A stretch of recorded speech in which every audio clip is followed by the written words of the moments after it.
Midwest City Bombers. Hi, everyone, and welcome to Midwest City. Jack Damrow with Myron Patton once again for season number 2. Ed Murray will join us on the sidelines for Friday Night Rivals as well. Great start to our second season, Myron, with you. Glad to be with you again. But what a game tonight with Midwest City, Carl Albert, both in the same class. Yeah, that adds a lot of intrigue. You've got a couple teams that obviously players know each other. They grow up in the same area, play pee-wee football against each other. But you're right. They're both in the same class, with Midwest City dropping down from 6A1 to 5A, where Carl Albert has been the dominant program for so many years. They had the nerve to lose in the semifinals last year. I don't know what's happened to the program, man. Yeah, who knows? 16 state titles for Carl Albert, 5 for Midwest City. Let's talk about Carl Albert for a moment. They lose their starting quarterback last week to an injury. Yeah, Reed DeQuazy breaks his collarbone, and, of course, he's a guy that was, your quarterback is your leader. They go down against a very good Coweta team, and so you lose him. But they've got a good replacement tonight. Mike Dunn talked about Cash, who's a guy a baseball pitcher who they think has got a good arm and will be a good replacement tonight. Let's talk about Midwest City for a moment. They also have a great quarterback, D'Angelo Irvin. We saw him last year. He's now a senior this year. They expect him to be the leader.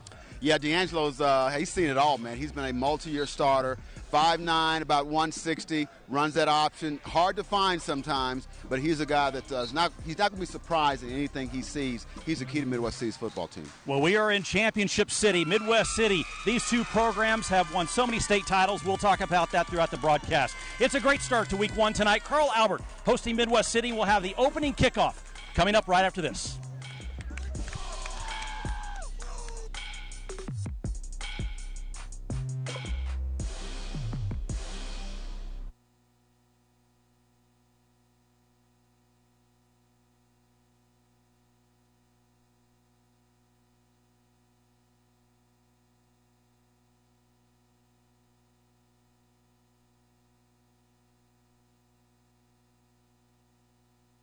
I think they're going to wait for us.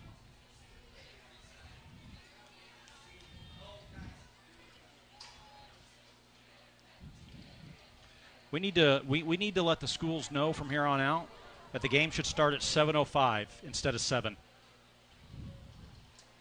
If they're going to be on TV, it's 7:05 start instead of 7.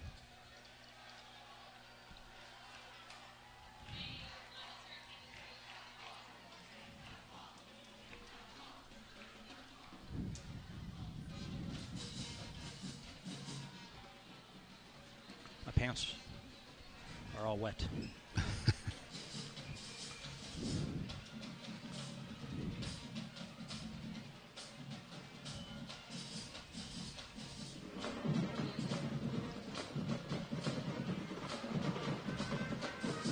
You want me to toss it?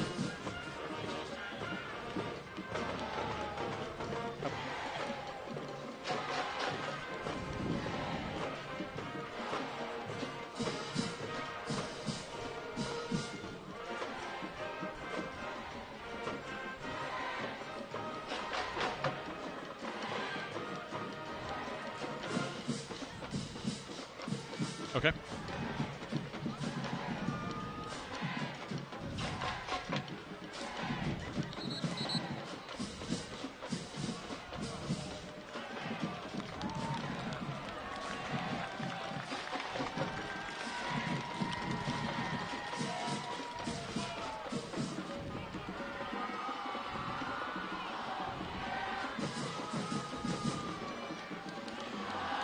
Welcome back, everyone, to Midwest City and Carl Albert Gary Rose Stadium as we get season number 2 of Friday Night Rivals kicked off here in just a few minutes. The Ortho Central kickoff. It's time for another Ortho Central kickoff. Ortho Central, we are part of your team. And here is Ethan Spickwack's kick. It is a short one taken at the 20-yard line, backtracking to the 15 and tackled there. And that is where Midwest City will take over with D'Angelo Irvin as the starting quarterback. Let's go downstairs and welcome Ed Murray to our broadcast. Ed, good evening. Good evening, guys. It's great to be back. Weather shouldn't be a factor. It's actually cooled off a lot in the last 30 minutes. The clouds moved in front of the sun. Wind shouldn't be much of a factor.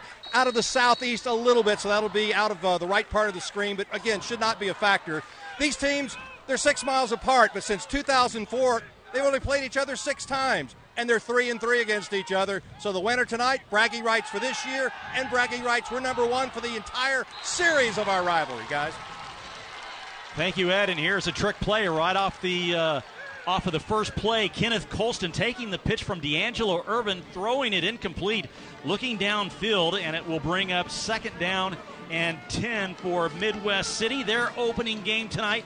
Carl Albert 0-1 coming into this inter-city matchup. They lost last week to Coweta, and we'll talk about that more as the game goes along. Here is a senior quarterback, 5'9", 160, D'Angelo Irvin, and now a flag as we get going for play number 2 of our second season, and this is going to be offsides against Carl Albert.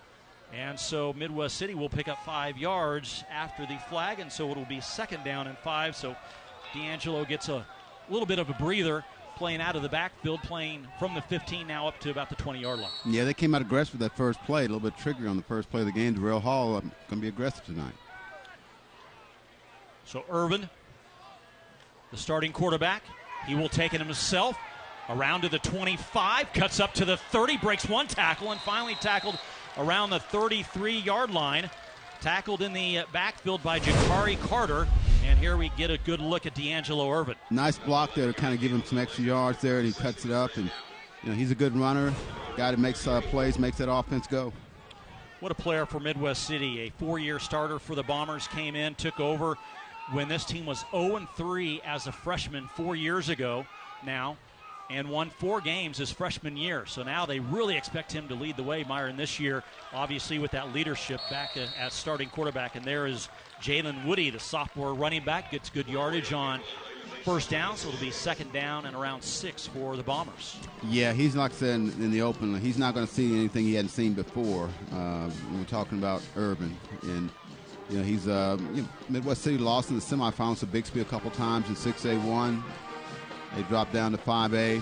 This should be fun this season for them.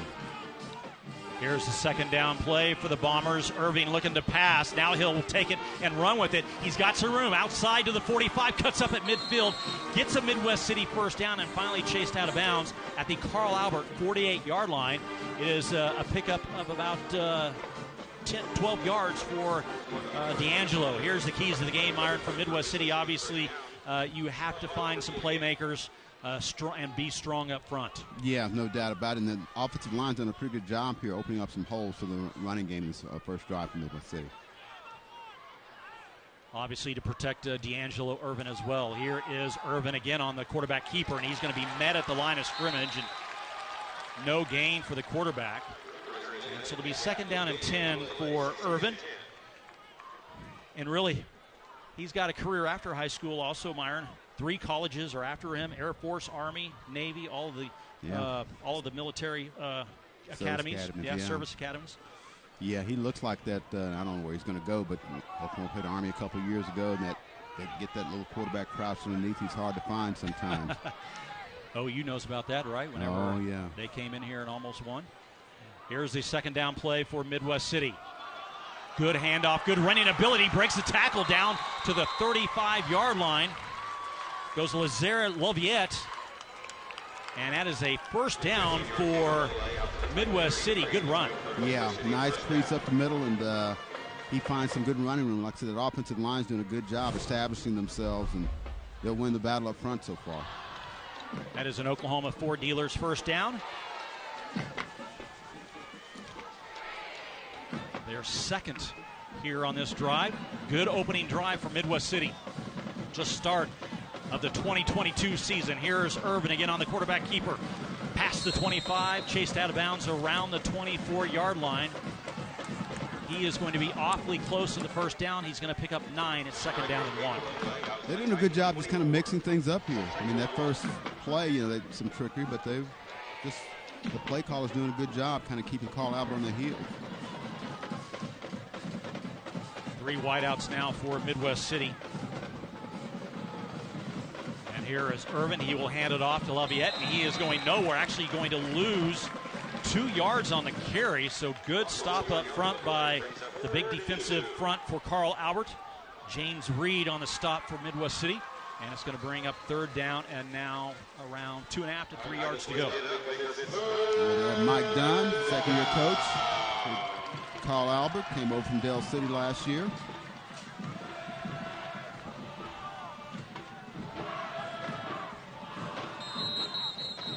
Another whistle and a timeout, and Carl Albert is going to call a timeout before Midwest City can get the playoffs. So early opening timeout here at Carl Albert as the Titans want to talk about it. We'll take a break. No score, but Midwest City threatening.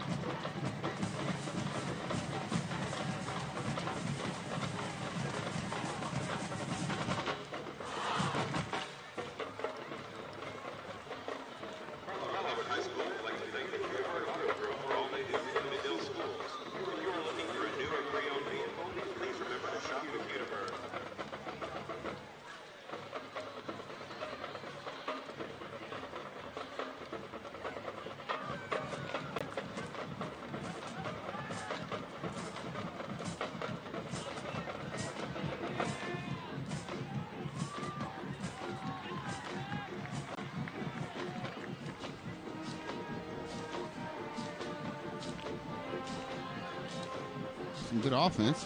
Yeah.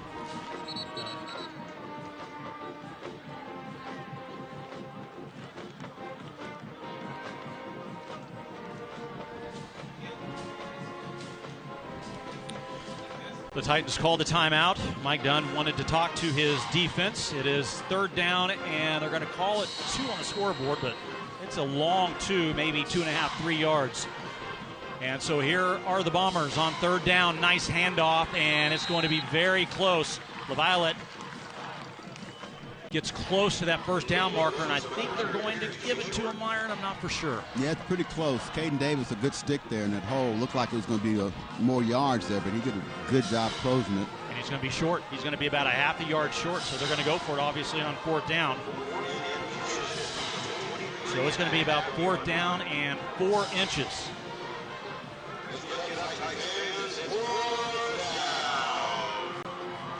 Three in the backfield with Irvin. He's going to get the handoff. This is LaViolette, and he fumbles the football, but he was down around the 14-yard line. It'll be a Midwest City first down.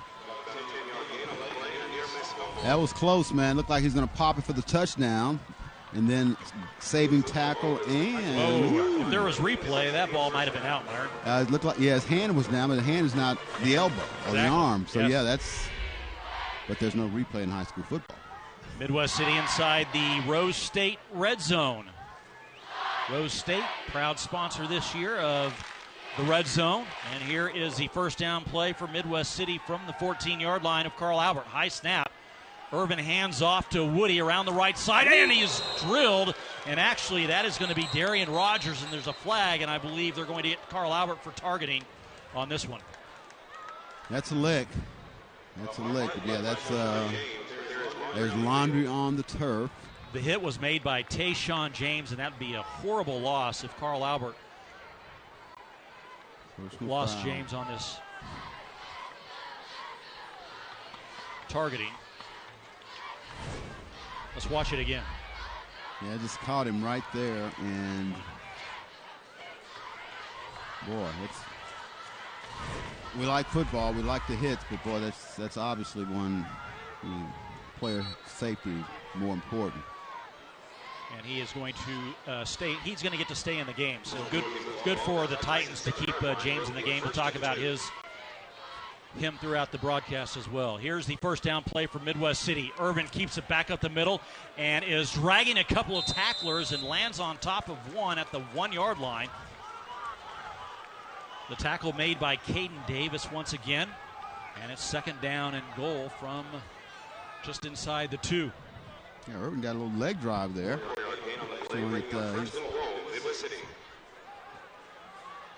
That's that senior. Been lifting a few weights a few years. 29 total yards so far for Irvin on this opening drive for Midwest City. He has 3 in the backfield with him.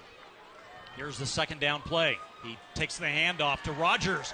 Rogers close to the goal line. He's in. Touchdown, Midwest City. It is a Homeland Grocery touchdown.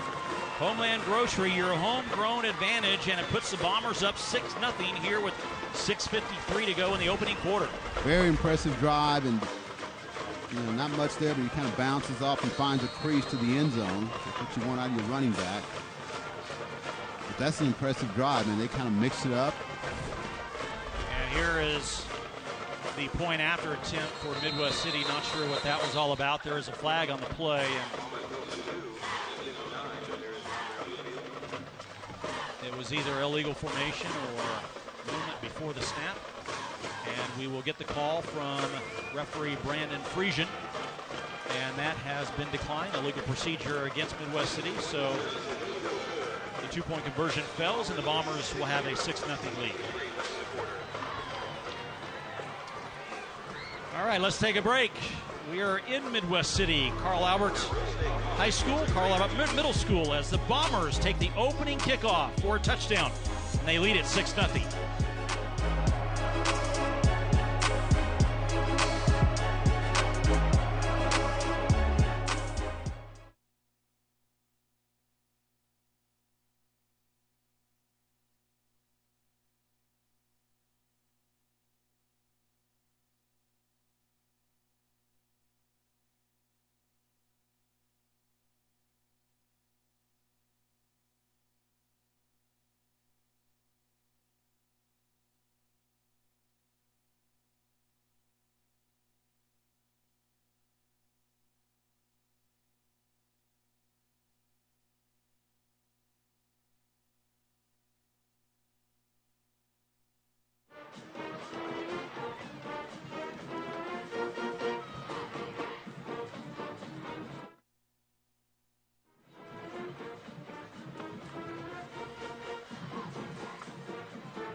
Back in Midwest City, Carl Albert Middle School, actually. Gary Rose Stadium. You're looking at Darrell Hall, the head coach for Midwest City in his 11th year as the Bombers head coach. Actually been with the program for about 19 years overall. Yeah, I had a brief stay in Booker T in Tulsa, Washington, but came back to Midwest City. Not so sure he's excited, Myron, about the drop down from 6A2 now that Bixby is out of 6A2 to 6A1, right? Well, yeah, like I said, they lost to Bixby a couple times in the semifinals, and they were good games, Here is the Ortho Central kickoff after the touchdown. It will be a short kick taken by the Titans at the 20-yard line with some room out to the right side. There he goes across midfield to the 40, down to the 30. He's not going to be caught. And the Titans come back with a touchdown of their own. Tristan Haynes on the return for the Titans. We got to show some speed there with a short kick. And he just found a crease that took at the 20. And there's a crease right there. Some pretty good blocking up front now. It's just a foot race he's not going to lose. Gets his final block right there, and he takes it into the end zone for the Homeland Grocery touchdown, and he ties it up 6-6. They may not need Cash Ferris tonight. Here is Ethan Spickwack for the point after attempt, and it is up and good. And so the Titans on the kickoff have come back and taken a 7-6 lead over Midwest City. Let's talk about these two programs, Myron. While we have some time, we're going to stay here after the touchdown. 7-6, Carl Albert leads. These two programs have combined for roughly 22 touchdowns. Let's take a look, before we talk about that, let's take a look at the touchdown run once again by Tristan Haynes. Yeah, like I say, he found a crease. He's being escorted by a couple of Titan teammates right there. And if you're Carl Albert, just kind of looking, they were kind of stunned that long drive that Midwest City just marched down the field 85 yards. You get that momentum right back with the kickoff, and you got the lead because Midwest City couldn't convert the extra point. Yeah, Midwest City started their offensive possession with a trick play, ended it with a trick play. Neither of them worked, and now they fall behind. Look at all these state titles. We're actually missing one in 1989 for Carl Albert, but you get the point. It started in 1989. 9 of those won by Gary Rose here in Carl Albert. That's why you get the stadium, as you said prior to the broadcast. Yeah. That's why you get the stadium named after you. 9 of those titles by Gary Rose. You see 5 from Midwest City, and of course, we talk about it all the time. Midwest City, the last 6A school to win a state title back in 1995. Other than that, it's been all East Side schools. But think about this. Carl Albert celebrating their 60th year in existence. They've only had 8 coaches. Yeah.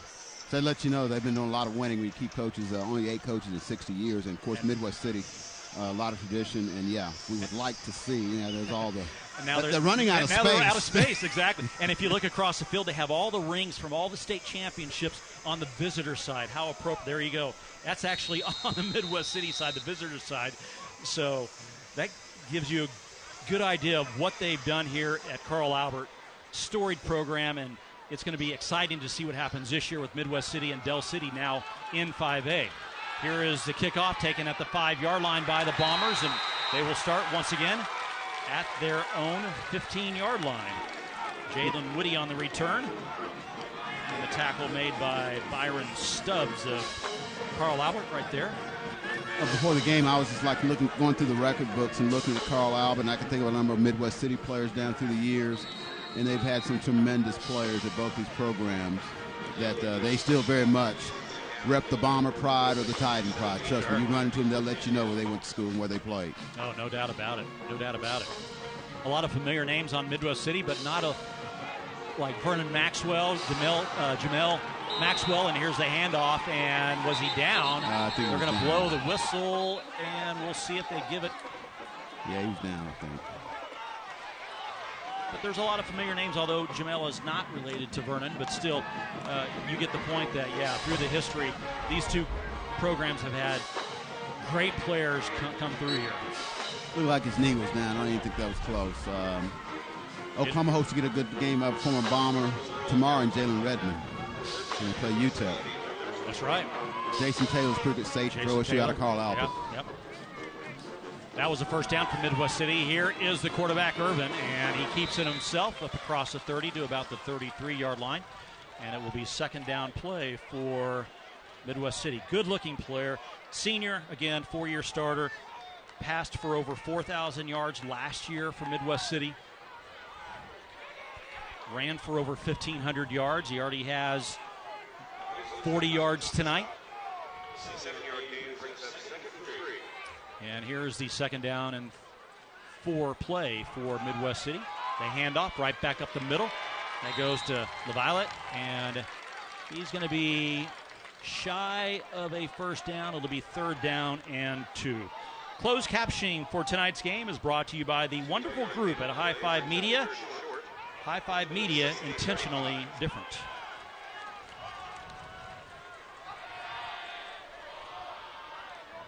The Bombers can put together another drive. That was the impressive first drive. Third down 2 now here for Midwest City. Actually, we'll give them third down and 1. And a whistle and a flag, and it's going to be offsides against Carl Albert before the snap, and that will give Midwest City an automatic first down. I wonder if D'Angelo's doing something with the call down there. It's the second time they've didn't look like he's not under center, but the second time they've jumped off sides. Is that senior knowing how to vary his cadence or whatever and get him to jump a little bit. That's an Oklahoma Ford dealer's first down.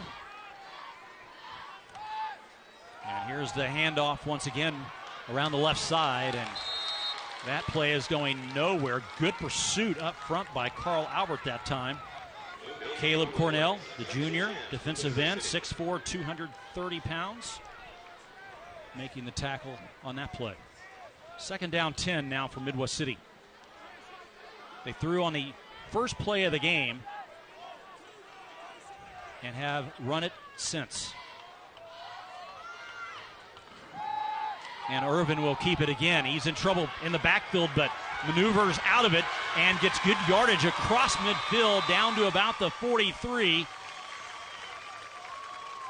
Well, another Oklahoma Ford dealer's first down. Sorry, Myron. No, it's okay. He's jet quick, man. It didn't look like there was a lot there, but he kind of took a step inside and made a guy miss, and then kind of hits accelerated. Look, it's not a lot. And then jump inside. Nice little screen there for a block. Broke two tackles to get out of that. Yeah.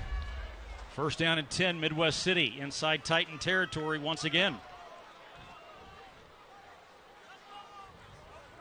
Man in motion coming to the near side. Here's a pass, and it is caught on the near side and tackled immediately. That's going to be a loss of a yard. And that pass was caught by Darian Rogers out of the backfield, and so it's going to be second down and 11 now for Midwest City. Yeah, would have liked to kind of hit him on the go where he didn't have to stop and then get his momentum going again. Give Carl Albert credit for getting out there and making a play. But again, another good drive for him, though. They're marching down the field. Ed Murray brings up a good point to me during the break. Midwest City has only thrown the ball now twice, but once down the field. Carl Albert missing Reed DeQuazy, the starting quarterback, but also starting defensive back. So a couple flags fly in on this pass. It's caught over the middle, but looks like they're going to get Midwest City on a hold. Yeah, that's where that flag is. Caden Longstreet on the tackle. And let's see what the call is going to be by referee Brandon Friesian.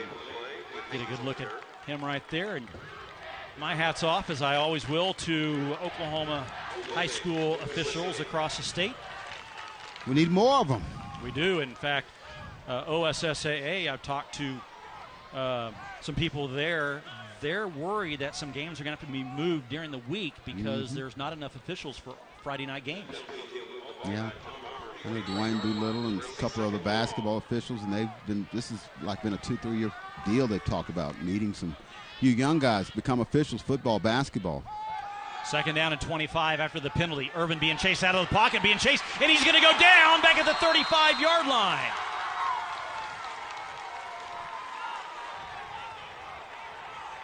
I think that may have surprised me that he was actually run down. Is that Brock Johnson? Brock Johnson, yep. He's got around the edge there. And he beat big number 71, Jacob Brunson, around that backside to bring him down. And that is no easy task. Brunson, a junior, 6'4", 353. He got a long way for a first down here. It is third down and 30. Irvin will take it himself, back up the middle. Comes down near side, across midfield's got some room to the 35, down to the 30, breaks it. It could go for a touchdown. It wasn't that long after all. And it does. Touchdown Midwest City. My bad. It wasn't that long. And it choked me up. I almost couldn't finish the call. Oh, my gosh. What a run by D'Angelo Irvin. You see what he means to this program. They're just a quarterback draw. Get what you can get. But no, not with him. He can take it to the house. Just out. And this is a good foot race here, and he just outruns him. 64-yard touchdown run for D'Angelo Irvin. Puts Midwest City back up, and now will they try the point after? Looks like they're going to. They're not going to mess around with the trick play again. And it looks like this might be an adventure, too, though. We want to pay attention. Well, we saw them last year. Here is Cameron Doyle. And he stuttered up to the kick, but he got it through. So Midwest City adds the point after. We got a game going on. D'Angelo Irvin, a 64-yard touchdown run. He gives the Bombers a 13-7 lead. And, yeah, take a break, D'Angelo. You deserve it. Third down and what, 35? 34. 34, sorry. I mean, come sorry. on. Let's not make it seem like it was a lot. Yeah. Let's go downstairs to Ed Murray. Ed, what do you have for us? Yeah, Myron, we don't need no stinking first downs down here. But ironically, here we've got 1:44 to go in the first quarter. It's 13-7. The final last year was Midwest City 14-9. So we've almost matched last year's entire game here in the first quarter. That's because you have big playmakers. Oh, yeah. And Carl Albert's offense has yet to take the field. They have not. We have not seen the backup quarterback, Cash Ferris, for Carl Albert. So this is pretty good stuff. Mark that for possible play of the game. Oh yeah, no doubt. I forgot. Yeah, we got to choose a play of the game coming up at the fourth quarter. Yeah. Of course, we had the kickoff return too. So yeah, that's another one. Mark that. Yeah.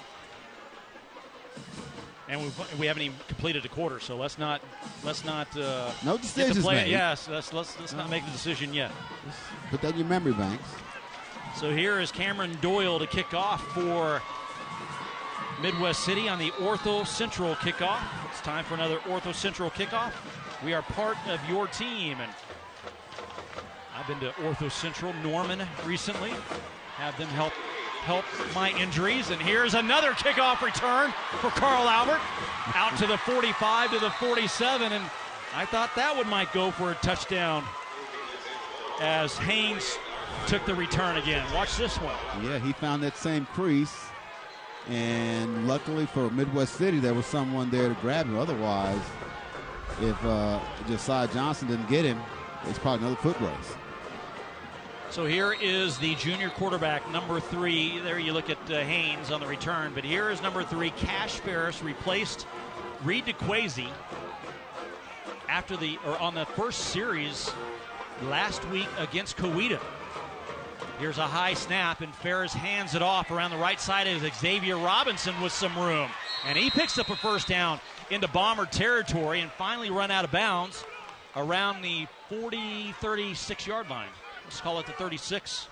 I remember Mike Dunn talking about him last year. He was a 10th grader, like 220, 230.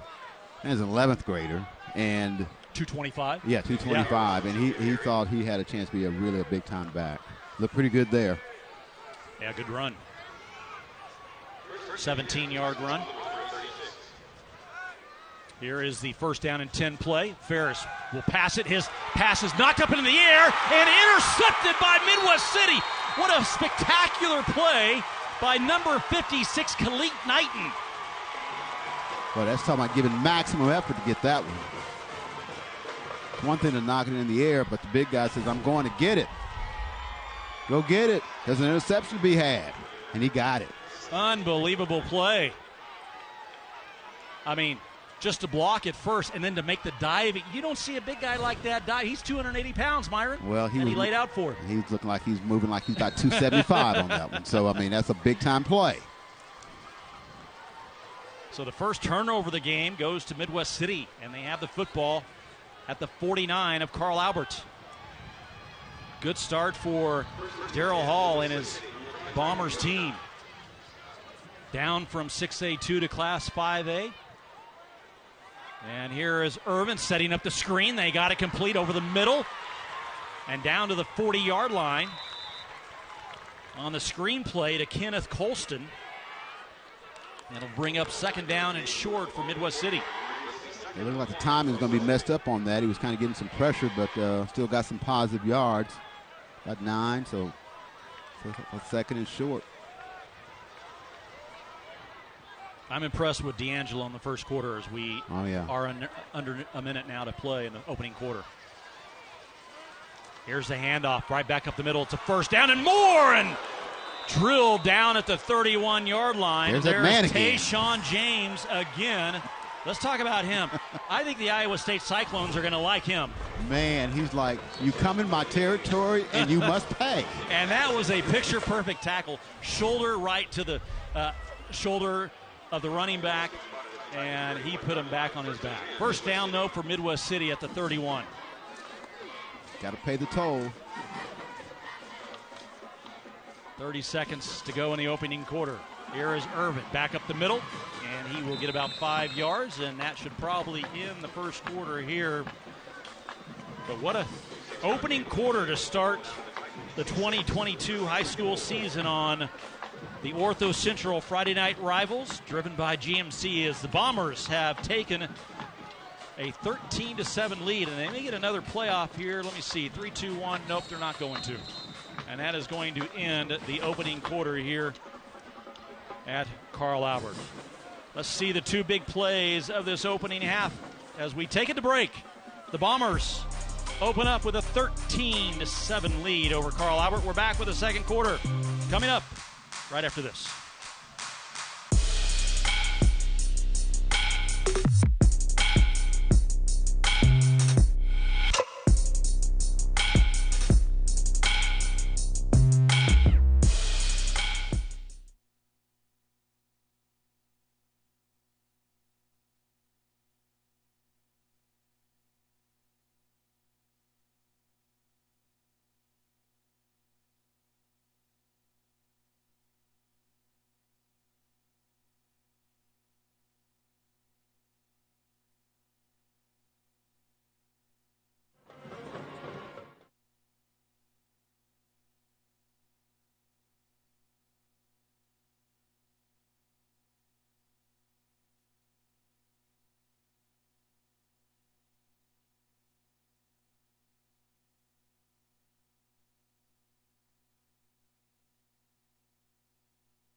Ortho Central's Friday Night Rivals, live on CW34, driven by GMC.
Ortho Central's Friday Night Rivals, live on CW34, driven by GMC.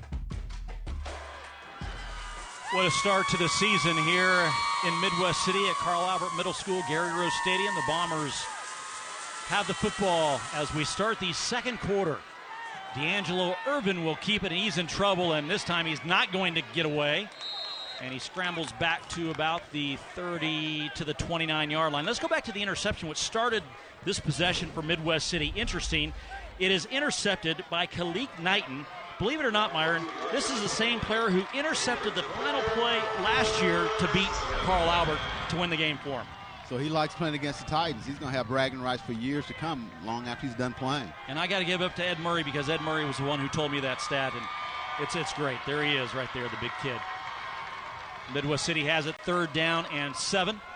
Irvin back to pass, being chased out of the pocket, still has time, tosses it down the field. It's complete for 1st down and out of bounds around the 12-yard line. The pass was caught, there we go, by Jamarian Hamilton. Tell you what, he showed his poise there. You know, this is what a senior will do. He's played a lot of games. He's keeping his head up and finds his receiver and gets positive yards, didn't panic. That is a Brahms 1st down for the Midwest City Bombers. 1st down inside the Rose State College red zone. We have everything sponsored this year, Myron. Here is the handoff right back up the middle.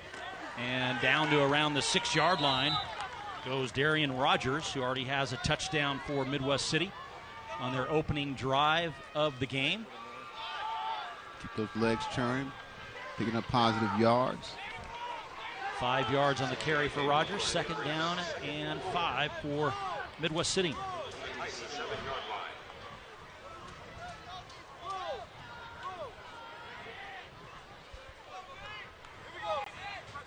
think you're going to see a host of D'Angelo Irvin here inside the 10. He's a playmaker. And here's Irvin. He's being chased out of the pocket. He throws toward the end zone, back of the end zone, and now it is caught. Touchdown, Midwest City. Touchdown caught by Devin Sessions. And now they lead it 19-7. Well, and again, it'd be real easy for him to take off because he's such a good runner. But he, again, just keeps his head up, looks for the receivers. Get a little pressure there, but he knows he can get around that. And puts it right where only his man could get it on the outside. You throw that inside, that's going to be picked off. That is another Homeland Grocery touchdown. Homeland Grocery, your homegrown advantage. Here is Doyle for the point after attempt. Snap is low, and the kick is blocked by the Titans. And so we will keep it at 19-7 with 10:28 to go in the second quarter. That may be the biggest question mark is the kicking, but again, here's the touchdown, and like I say, he puts that only where his guy can get it. Nice catch, get those feet down, or in this case, your backside, slide in, and their offense is cooking. No doubt about it. In fact, it's going to put, it's a lot of time left, 19-7, game certainly not over. I mean, but if you're Carl Albert, you want to get some offense going yourself, move the ball, get some first downs, give your defense a chance to kind of rest, maybe take a little momentum away from that Midwest City offense, because they have moved the ball every time they've gotten it since this game started. Tayshaun James, of course, the one who blocked that punt, or point after. I think he had all the blocks in last year's game that we had with Carl Albert and McGinnis. Well, he's certainly a guy that if you come in his territory in that secondary, you must pay a toll. You're going to pay for it. Yeah, it's like, you sure you want to go across the middle? Are you really sure? Beautiful picture from our crew tonight, looking at downtown Oklahoma City on a clear night. Some rain showers in the vicinity before the game, but it has turned out to be a fabulous night in week one all across the state of Oklahoma. And here is a pooch kick, and it is caught by the Titans around the 45, but there is a flag on the play.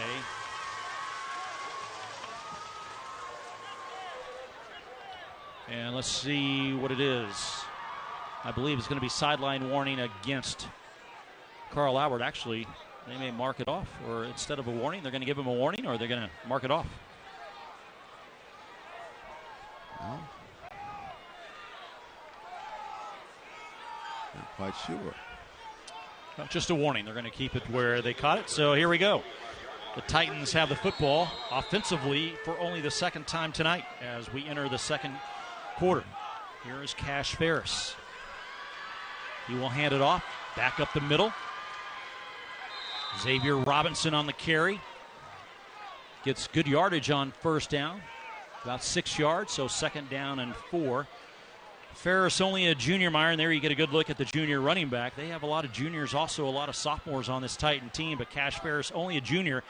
He's already committed to the Oklahoma State Cowboys baseball program. Yeah, it's got quite an arm, which is what you like to see out of a quarterback. And like I said, Mike Dunn felt that they would be in pretty good shape tonight, the quarterback. Here's Robinson, and he's going to be tackled for no gain. Third down and now 4 for Carl Albert. I thought we might see that arm, 3rd and 5. They do not expect Reed DeQuazy to be gone the entire season. In fact, only for 5 to 6 weeks, which really surprises me, but doctors can do amazing things now. So, yeah. It's a tough week one. You had Cole Adams up at Owasso get hurt. Yeah. He's out for Alabama the season. commit, yeah, for those who don't know. And now another timeout, and not sure who called the timeout, but we will take a timeout as well. The Bombers out in front here in Midwest City at Carl Albert Middle School, Gary Rose Stadium, 19-7 our score. We're back after this.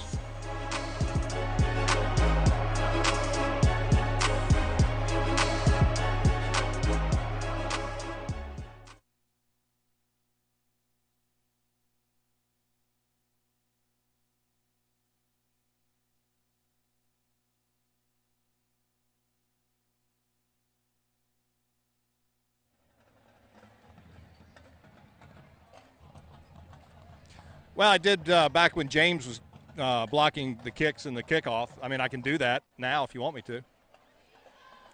Number 5. Yeah.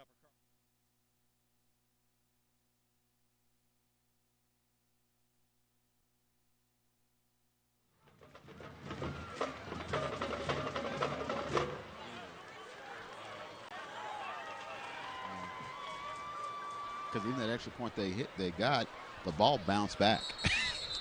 Okay.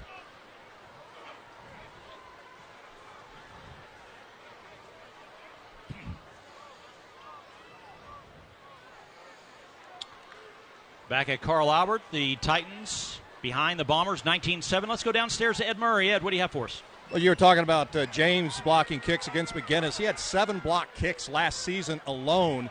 Got the block on that point after touchdown. And then Midwest City didn't want to kick it to him after 2 kickoff return, including 1 for a touchdown. But, fellas, you go back to the Coweta game for Carl Albert. Coweta scored 20-plus points in the fourth quarter. Now Midwest City is 3 for 3 scoring touchdowns in this one. So we talked a lot about Reed DeQuazy being out at quarterback, but right now the Carl Albert defense has got to find some answers. Good point, yeah. And Midwest City's moved it every time they've got their hands on it.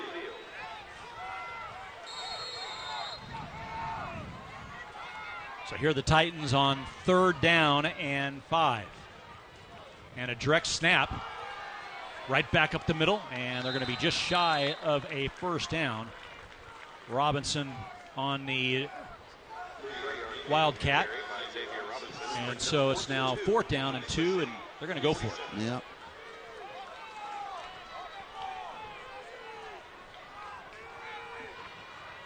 Another direct snap to Robinson.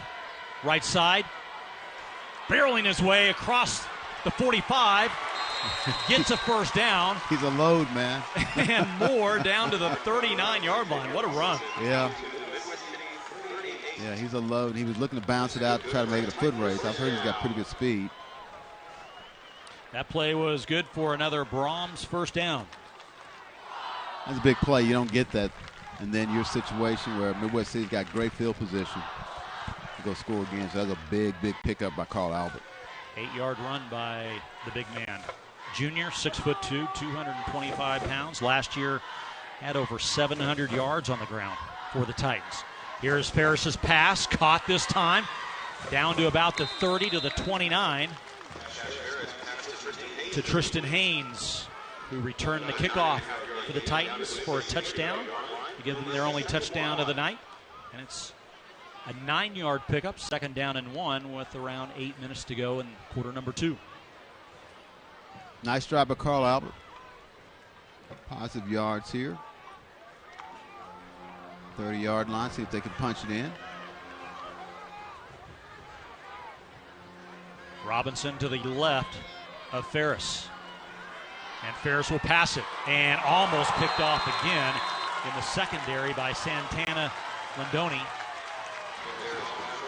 And it's now 3rd down and 1.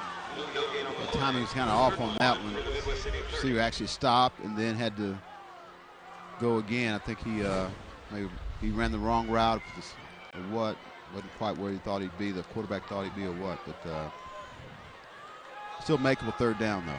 He was looking for the sophomore Trey Washington, who they expect big things out of over the next couple of years. Here's the handoff to Robinson.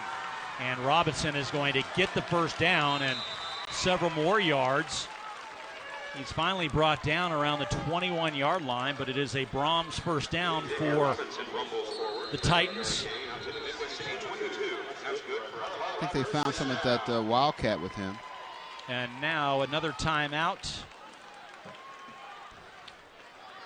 Stay tuned for the 1-800-GOT-JUNK halftime report. We'll showcase this week's McIntyre Law Scholar athletes and have a conversation with our participating school administrators, plus Thursday night lights and Friday night rival highlights from across the country.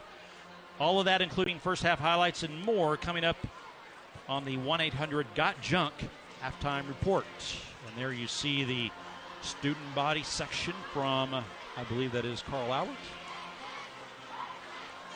I think that you'll be right about that. Just kind of looking down there. Good crowd here tonight. Oh, yeah. As we said earlier, as we've been talking about, Carl Albert started in week 0. Midwest City starting in week 1. And this year, Carl Albert losing a team in their district, so they only have 7 teams in the district. And so now they have an extra non-district game, which is Elk City, which will be in a couple weeks. Next week they play at home against Muskogee, and then they play at home against Elk City before they actually start district play. So a little different schedule for Mike Dunn's team this year. Here is Ferris going for the end zone. There is a flag down back of the line of scrimmage, and that ball is going to be incomplete. But there you get a good look at Ferris's arm, Myron. He can put it up. Yeah, he did. But let's check the flag back at the line of scrimmage. Maybe a hold up front. Official. Oh, and they're going to wave it off. Yep. No flag on the play. Just fill out my pocket. 2nd down and 10 now for Carl Albert.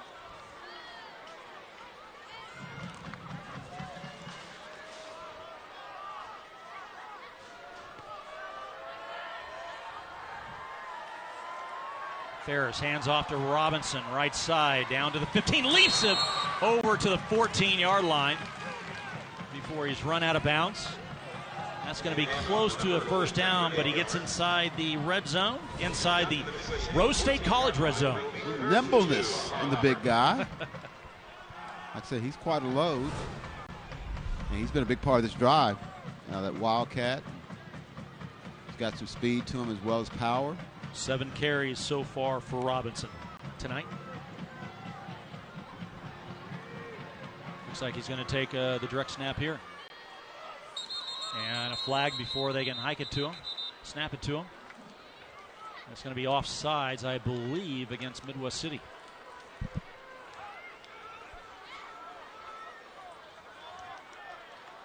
And it is, and so they will pick up a first down with the penalty. A Brahms first down for Carl Albert inside the 10-yard line now. You know, that Wildcat works because you take the quarterback out, you bring in an extra blocker. It becomes a numbers game. You're going to run it, just direct snap, let him run it, and pick up an extra blocker. Better chance for success. I've always found it amazing watching college football or whatever, the Wildcat, how successful teams are with it. Mm-hmm. And here is Robinson on the carry again. And he gets into the end zone. Touchdown, Carl Albert. It is a Homeland Grocery touchdown. Homeland Grocery, your homegrown advantage. And I got faked out as I think everyone else did. And there you see the run. Yeah, Ferris did a great job with the fake. And touchdown by Carl Albert. I tell you, he's the main guy on this drive. And this puts them right back in it. Not that they were really out of it, but that's a big drive. That's a huge drive. And here's Ethan Spickwack for the point after attempt.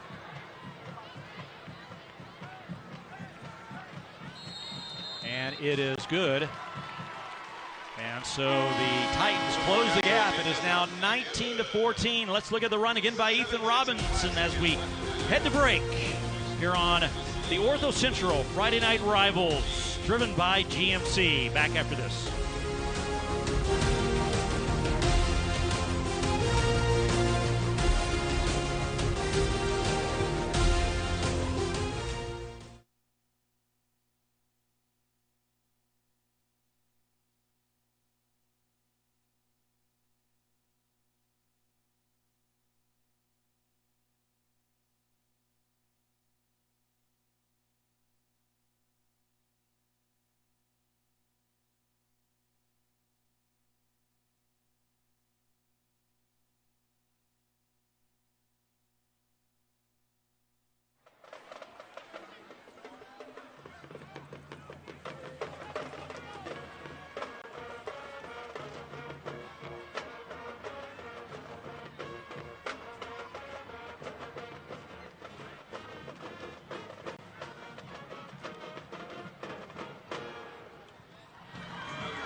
Jack Damrell, Myron Patton, Ed Murray back at Gary Rose Stadium. A good look there at the huge crowd here on opening night of Friday Night Rivals on the CW 34. Glad to be with you for our second season of high school football. We have a great game next week.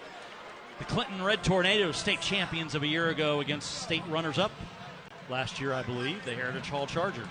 Yeah, that shapes up as good when you got Clinton goes back so many years, kind of like Carl Albert, Midwest City, in terms of great teams, great players, and of course Heritage Hall with Brett Bogert taking over for his dad. Many years, I think since 8th year, I think he's been at Heritage Hall. They always put out good product as well. He's won 3 state titles himself as head coach. Yeah. So good opening 2 weeks for us to start the season. And here is Spickwack for the Titans on the Ortho Central kickoff. It will be taken by the Bombers at the 15. Running left with some room up to the 30, 35, and tackled out of bounds around the 40-yard line. Return was from Josiah Johnson, only a sophomore. You talk about a young team. The Bombers really have a young team. 45 sophomores on this roster. And Now the Bombers take over. First down and 10 at they will spot it at the 41. 6:57 left to go, second quarter. Bombers lead 19-14. Yeah, they've got a nice rest. We'll see if Carl Albert's defense can kind of stiffen up here, or Midwest City continues to kind of have their way. Here's the handoff. Midwest City back over the right side. Goes Jalen Woody, a sophomore. And he is going to pick up about 4 yards. They're going to give him 5, so let's call it second down and 5 for Midwest City. Preseason ranked number 6 by the Oklahoman coming in. Carl Albert was ranked number 1, Myron, coming into the season in Class 5A. And it's kind of weird to see both of them ranked in the same class, but Here we are. Del City also in the top 10. And Del City's got, they got 3 of the top 30 players in the state. One, I was telling the guy earlier, when I see last names, you got a guy, Foreman over there. I said, well, it's got to be Mel Foreman something. Mel was a great player at Del City back in the 90s. This is his nephew. Got another guy going to Kansas State. Yep. A lot of talent in the Mid-Del area. Yeah, no doubt about it. Third down and 3 now for Midwest City. Irvin trying to draw Carl Albert off sides, I believe. They had him earlier in the game, so they tried it again, not this time. And now Midwest City is going to take a timeout as the play clock was down to about 5 seconds.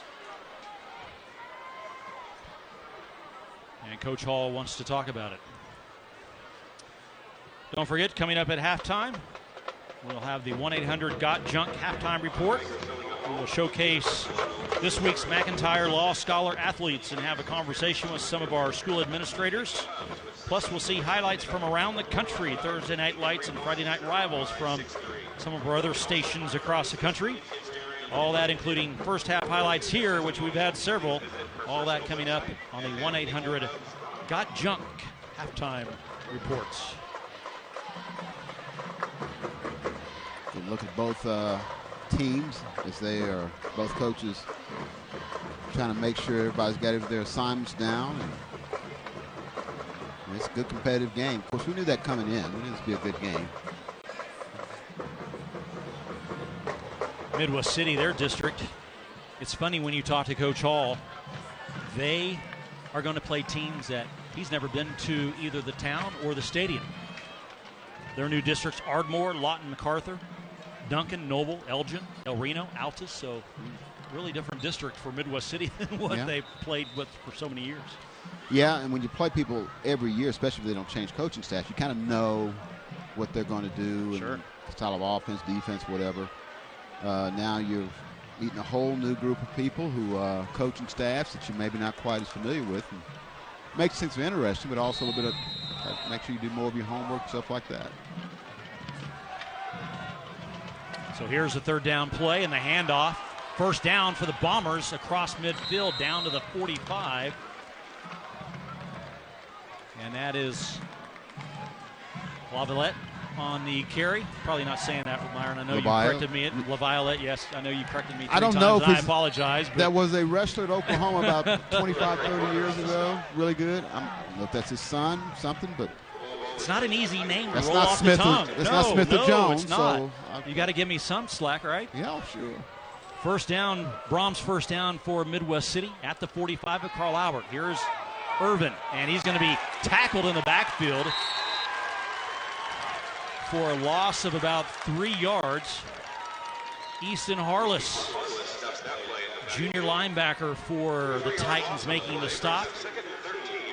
Last year, started as a sophomore, had 62 tackles for the Titans.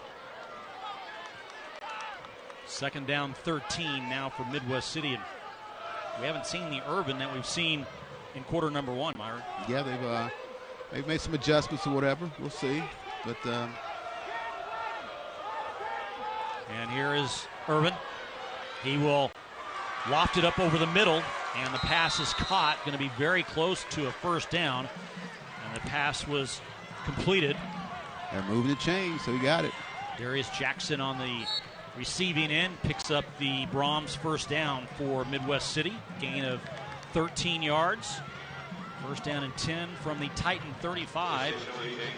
Midwest City driving again, already leading 19-14. Here is the handoff over the right side. This is, say it for me, LaViolette. Yes, LaViolette. I'm just going to let you say it. He's having a good game tonight. I know that. But give the offensive line credit. They're creating some pretty big gaps up front that I know you got a bad calf or something. You might get a few yards, though. Yes. Yeah, and it's a young offensive line. 3 juniors, 1 sophomore, and 1 senior. But they're doing a great job so far tonight. Here's Urban trying to break free, trying to get outside, and he's going to be swarmed under and then tackled. Finally at the 35, back around the 35-yard line. Let's see where they actually spot the football. I'm going to say they're going to push it back up to the 33, so a loss of about 3, 3rd down and 8. Even though they got him, he goes in reverse. He's kind of like a video game. You know, he's like his joystick. Yes. Urban's last 3 rushes have been for negative yardage. According to our statistician tonight, Davis Dunkelberger. Glad to have you along, Davis, for season number 2. And here is Urban again. He gets free that time. Still looking downfield, throws it, and it is incomplete down around the 20-yard line. He was just throwing that one up. I thought he was throwing it away, but almost got it picked off in the meantime. Surprised he didn't take off front. Looked like he had some green grass in front of him, artificial turf, that he could have picked up some yards, but gets away from pressure right there. And didn't have enough on that one. Caden Davis was the one chasing him out of the pocket. There you see number 15. He's been all over the place so far in the first half. Yes, he has. 4 down, and they're going to go for it from the 33, and now another timeout, and the Bombers will use their final timeout, I believe, of the half. Reed DeQuazy there, the arm in the sling. Number 4. Stay tuned to the fourth quarter as we will select the dynamite driving drive of the game. Are you a dynamite driver?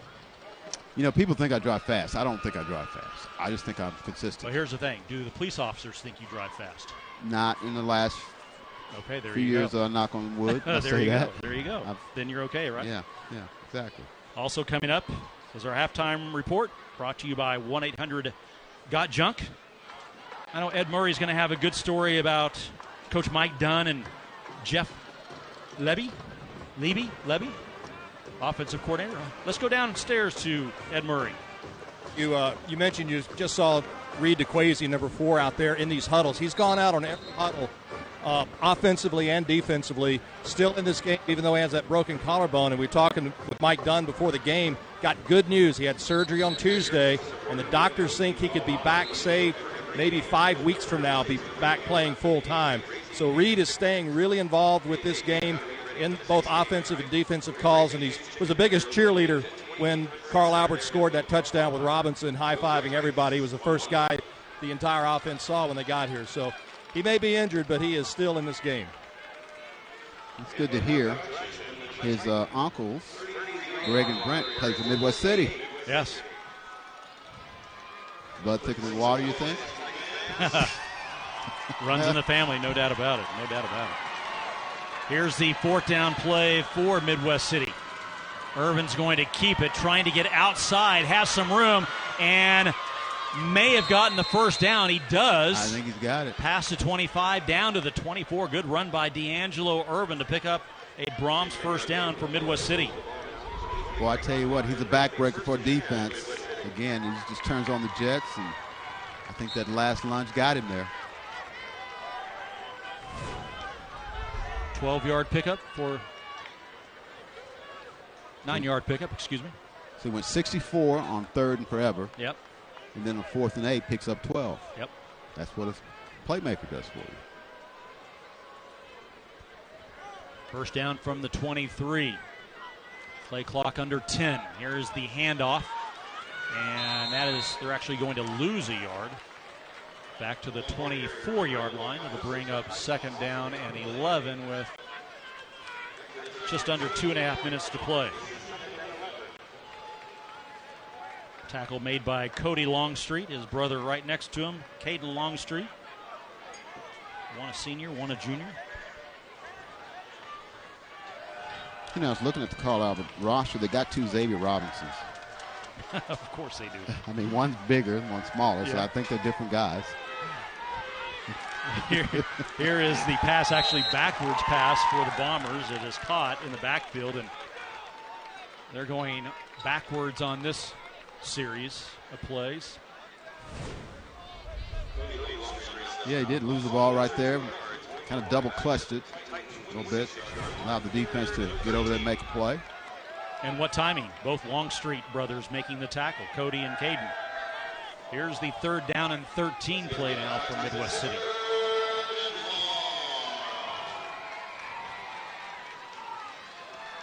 Rogers in the backfield to his left. Irvin's going to pass. It's short.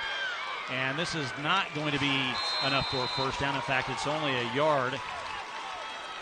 And Caden Longstreet making it known you're not going to get that one on me on this one. So it's going to be 4th down and long again. Yeah, you go for it. You don't have a kicking game, so.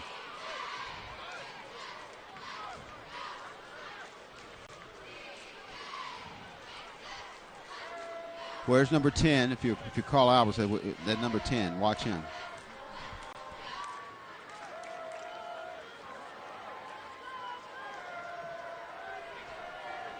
Under 30 seconds to go here. We just lost our monitor. Travis, we okay? All right, we're good. He did what I did. So what happens if you push that? And now, I guess Midwest City, the other timeout was taken by Carl Albert. So Midwest City used their final timeout with 23 to play on the 4th down play. They want to talk about it. I'd help him, but I'm technically challenged. So. At the conclusion of tonight's game, we will select our GMC player of the game. And so far, we have a lot to choose from. Yes, we do. A Robinson, an Irvin, a Haynes. Who else? How about defensively? We could start defensively. Just the hits alone. Knighton. Yeah. Oh, yeah. From James. Yeah, James. Yeah, big hits. Tayshaun James. Yes, no doubt about it. You got a whole hat figured out, though. Yeah. Nice night, man. It turned out to be a pretty good night for high school football. Yeah, what a facility here. Standing room only, it looks like, here at Gary Rose Stadium. This complex actually on the campus of Carl Albert Middle School. And both teams actually get dressed at their respective high schools and then bus in uniform and then go to their respective locker rooms. Well, I judge the place. How's the popcorn? Got good popcorn. We don't have any. Yeah, we don't have any.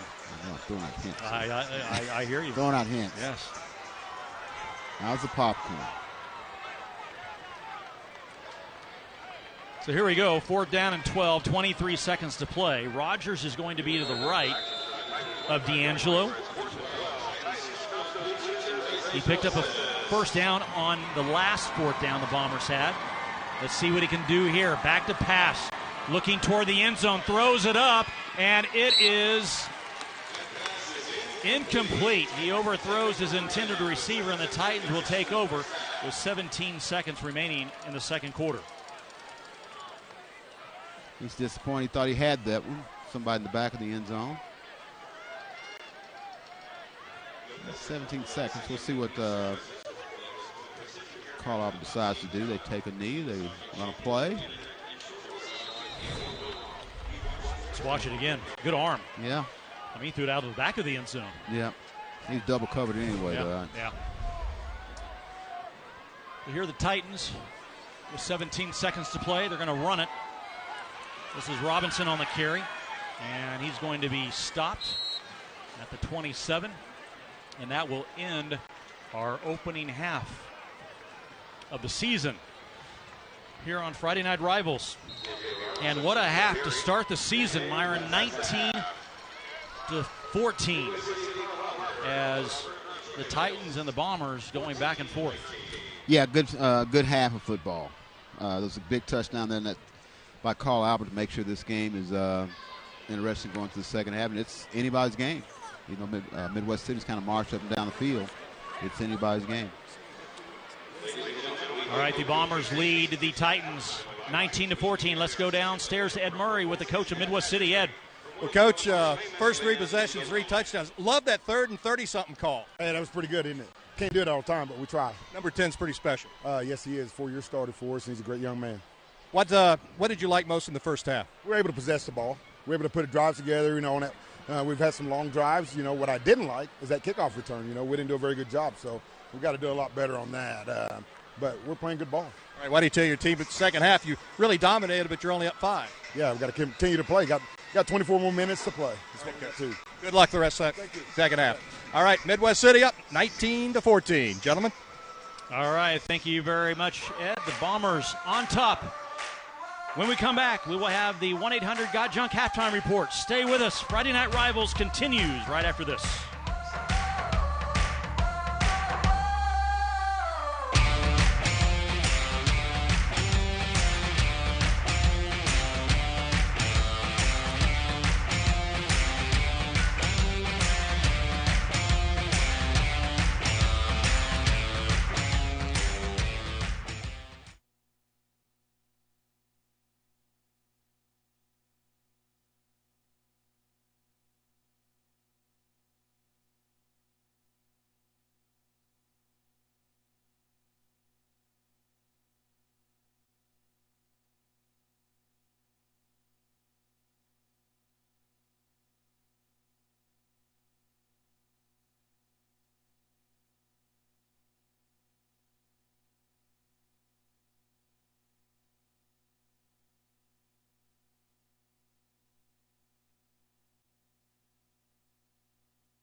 You're watching Friday Night Rivals. Now, time for the 1-800-GOT-JUNK halftime report. Thank you for watching Friday Night Rivals. I'm Noble McIntyre of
You're watching Friday Night Rivals. Now, time for the 1-800-GOT-JUNK halftime report. Thank you for watching Friday Night Rivals. I'm Noble McIntyre of McIntyre Law. If you're wondering why I'm wearing my Burns Flat Eagles High School jersey, it's because I'm here to introduce this week's Scholar Athletes. Riley Friesen is Midwest City's McIntyre Law Scholar Athlete of the Week. Her time is spent on the golf course and on the sidelines as a 4-year varsity cheerleader. But it's swinging the club, something she's done since middle school, that fires her up the most. It's an individual sport. I don't have to depend on anybody else except me. So you like that. All the pressure's on you, though. I don't like having a team. She's the first ever conference champion in golf at Midwest City, a 6A state qualifier, and she answers the call when it comes to academics as well with a 4.03 GPA. Grades, golf, cheerleading, all can be tough, but one thing stands out. Which has more pressure on it? Definitely golf. Cheer is not pressure at all. Do you ever get to a point where after like a round of golf, you're kind of like, man, I can't believe I just couldn't get it together, that you worry about that? Yes, all the time. I put so much pressure on myself. It seems she's dealing with all that very well. Emily Boyer is Carl Albert Scholar Athlete of the Week. Volleyball is her sport. She started playing as a 4th grader, but started to take it seriously as a 6th grader when she started playing for club teams. This season alone, she's made the all-tournament team at the Coweta and Carl Albert Invitationals. Last season, Suburban Conference MVP, Coweta Tournament MVP. She loves the sport because she loves her team.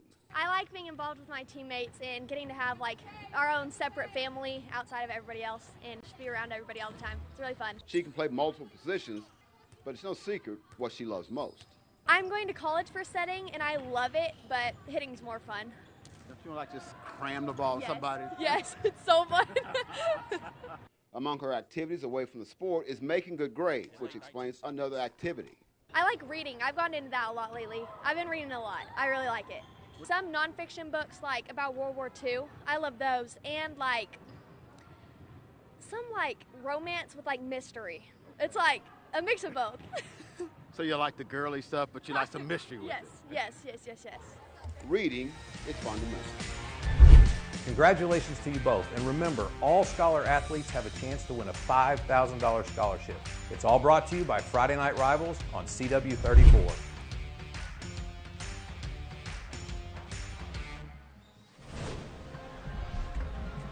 And welcome back to Carl Albert, where Midwest City leads the Titans 19-14 at halftime.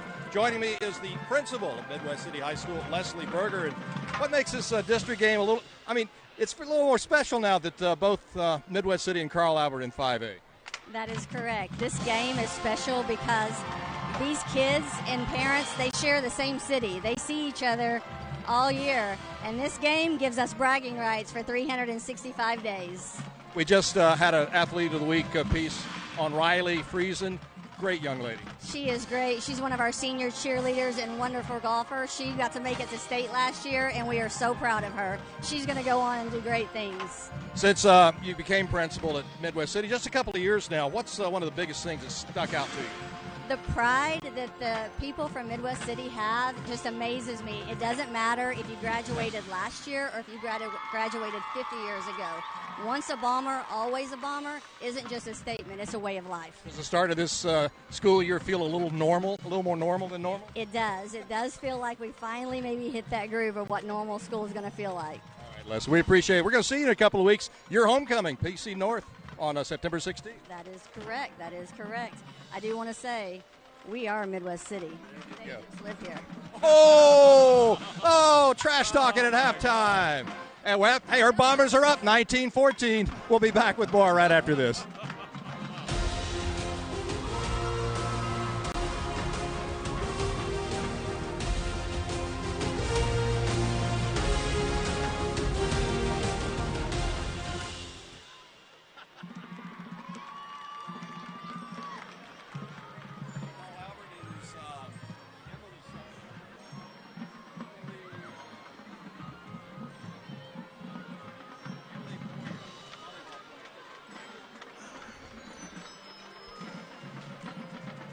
Security to the field. Security to the field. All right,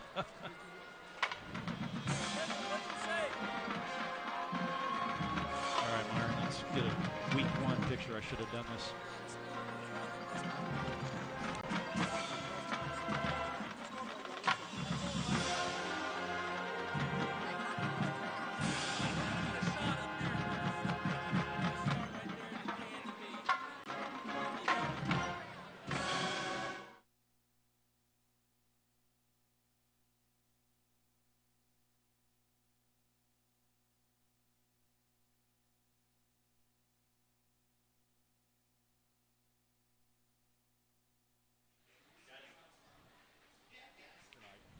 This is, you talk about Friday Night Rivals. Mm-hmm. I mean, y'all haven't played a whole lot over the years, but it didn't get much better than this. Right. This is your 60th year, so homecoming.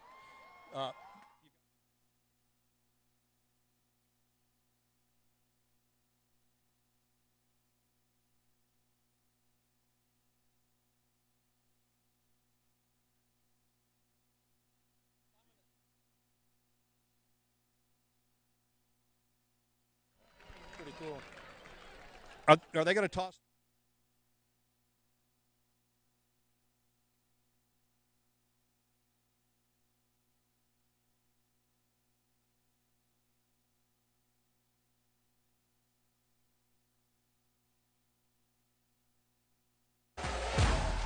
You're watching Friday Night Rivals. Now, Time for the 1-800-GOT-JUNK halftime report. And back here at Carl Albert High School, where the Titans trail crosstown rival, the Bombers, 19-14. Joining me is Josh Terry, assistant principal of Carl Albert. I understand you just live here. Yes, sir. Born and raised, but I heard there was a little trash talking at the end of the last one, but that's all right. It is Midwest City High School. I'm glad that this rivalry's kind of picking back up. And there are 16 state rings on that banner over our shoulder. That's right. Chasing 17. Yeah, 16 of them. What is this like to host? I mean, Friday night rivals, I can't think of a better rivalry than Carl Albert and Midwest City. Yeah, there's been some good ones. Like I said, I'm glad this one's kind of coming back real close. Same school district, but Friday Night Lights playing somebody crosstown rival, it really doesn't get much better. And you're in your 60th year. This has got to be a special homecoming coming up, being its 60th time. Welcome these alumni back. Sure, yeah. I mean, that's a big one. Diamond, I think, is what they – yeah. And I gave our leadership teacher a hard time. We finally got school colors on our homecoming shirt, red with gray writing, a big diamond. They look great, and it will be exciting. Big one. One thing, obviously, Carl Albert, excellence on the football field with 16 state titles, but also in the classroom. Josh, this school is known for making its students college ready. Absolutely. You know, we preach from day one. We want them to graduate high school and then move on to do whatever else. And last year, our seniors were awarded $4.6 million in scholarships, whether they accepted those or not, but that's awesome. And, you know, that's kind of what it's all about. That's why we're here. This is great. Get them through the door, get them transfer. We're doing what we need to be doing. Speaking of money, we've got something here for you from our sponsors during our Friday Night Rivals broadcast. Norman Regional Hospital Ortho Central, proud to present our game hosts with a charitable donation in the amount of $500. So thank you to Ortho Central, to our Friday Night Rivals Game of the Week host, Carl Albert. Here's another $500 for you. Appreciate it. Thank you. Josh Terry, the assistant principal, you got anything to say to Midwest City for the second half? He's going to keep it low-key. I think Leslie's still standing right over there. So, again, your Titans got to come back here. Midwest City leading at 19-14 at halftime. And we'll have more Friday Night Rivals coming up for you.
In the picture.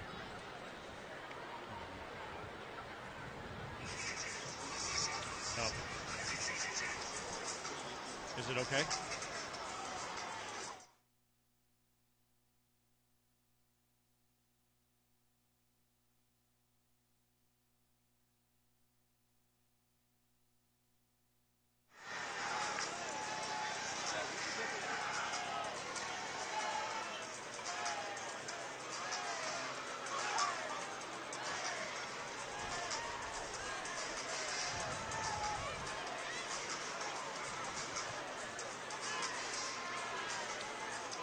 Welcome back on the Ortho Central Friday Night Rivals, driven by GMC. Jack Damrow with Myron Patton and Ed Murray. And game number one, week one for our season number two. And what a game, Myron, so far. Midwest City leading 19-14 over crosstown rival Carl Albert. What a great first half so far. Yeah, it has been. First off, it's a great night for football. Feels good. It's cooled down. Good crowd. Both teams well represented with fans. But A lot of exciting plays. Midwest City's kind of controlled things with their offense. D'Angelo Urban being the big playmaker for them, but I thought Carl Albert did a good job kind of slowing him up and then getting some offense themselves going with David Robinson being a big key on that last drive. And here it is at halftime with who's going to win the second half is going to get a big win tonight. And, of course, a lot of big plays so far in the first half. Let's see some of those. And here we go.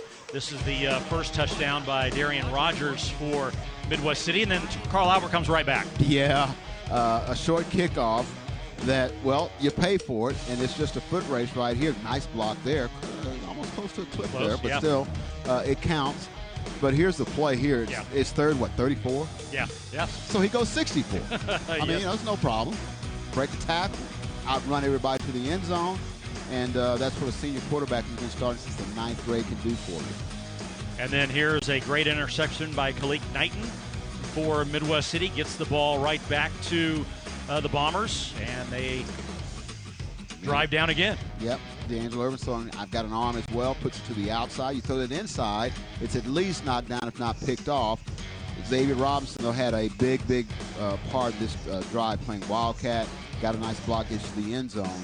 And we got a ball game at halftime, and the fans are going to be treated to a good one. Hey, give me some popcorn. Don't eat it all up. I'm going to slip out here in just a moment and get some. You might be in line for a while. We are at halftime. The 1-800-GOT-JUNK halftime report from Gary Rose Stadium at Carl Albert Middle School. The Bombers lead the Titans here at halftime, 19-14. Join us for the second half. Coming up right after this.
Texas Tango maybe out there but that's Tango's son that played at OSU. Well, not at A&M.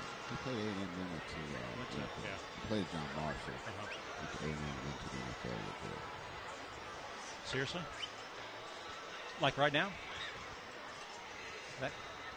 That game's going up right now? What are we doing?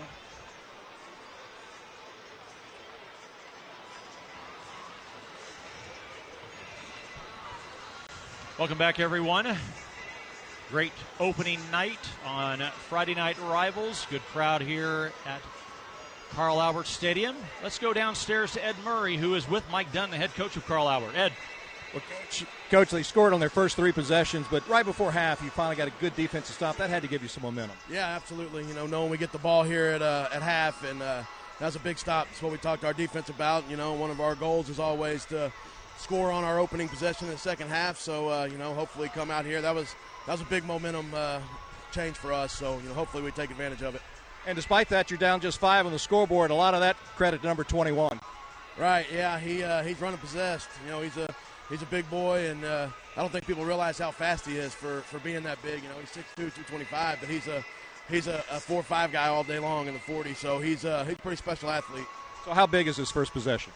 Huge. I mean, gotta go capitalize. We defer and we want the ball in the second half. So we'd rather get a stop on that first possession. And But yeah, it's huge. Got to go score. Got to go make something happen here and keep momentum going in the Titans' way. All right, thank you, Coach. Good luck the second half.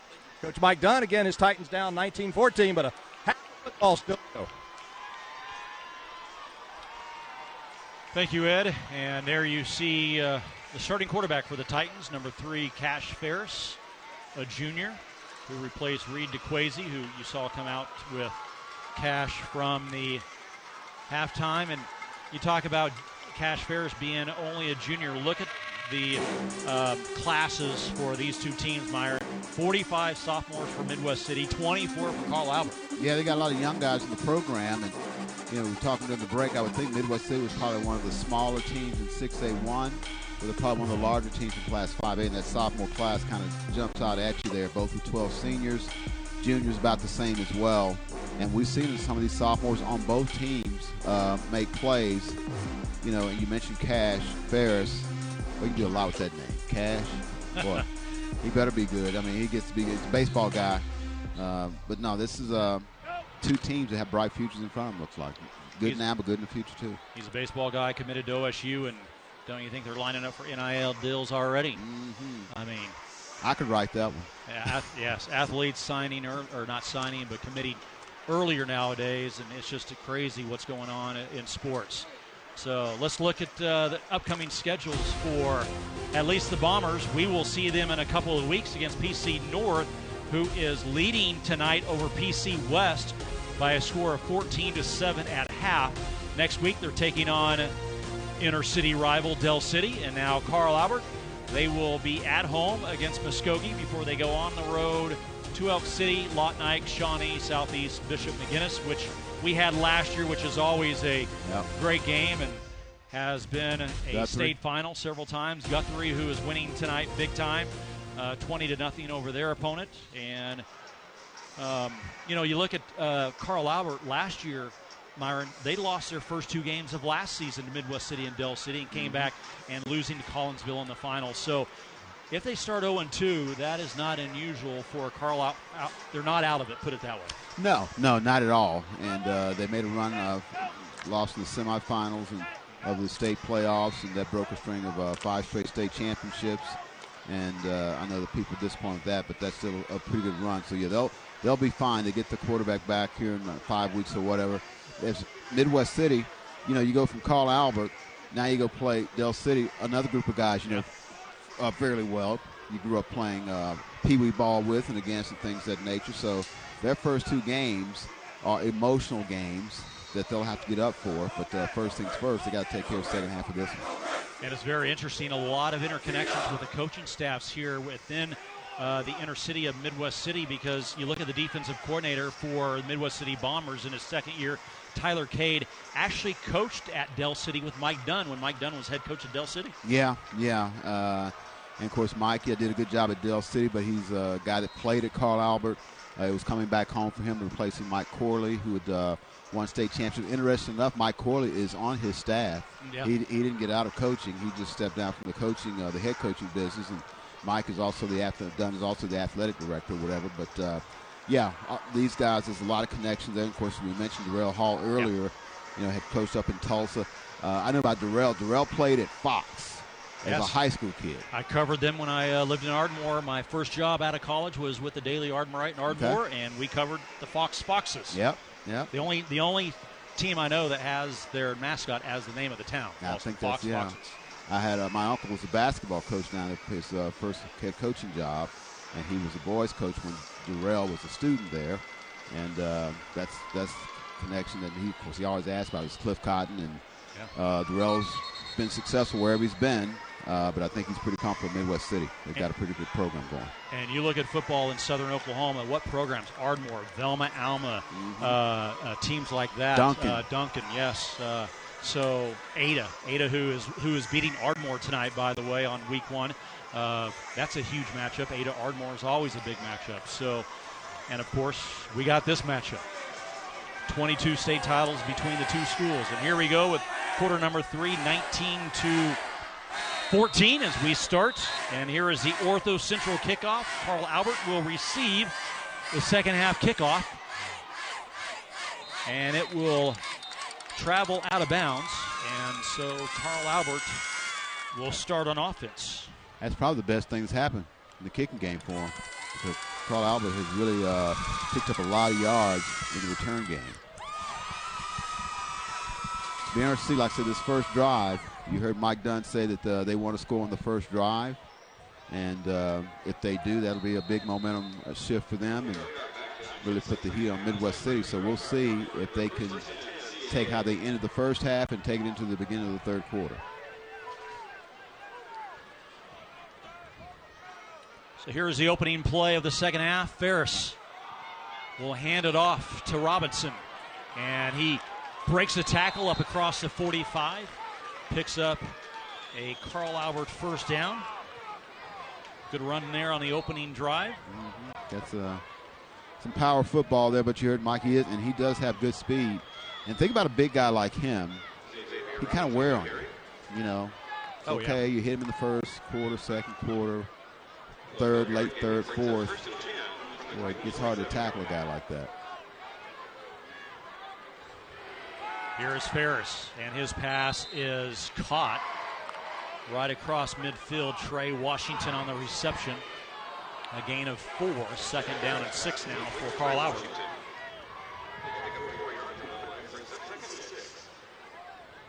Just got an alert from ESPN.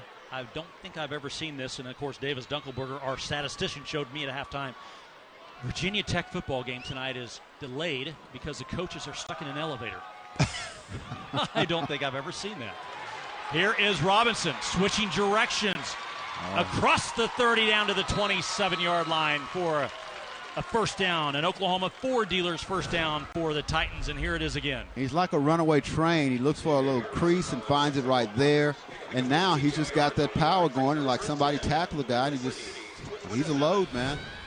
He is a load, and this game kind of turned, at least getting them back in it, when he started having success running the football. And Wildcat or from just a normal running back position, he's really imposing his will.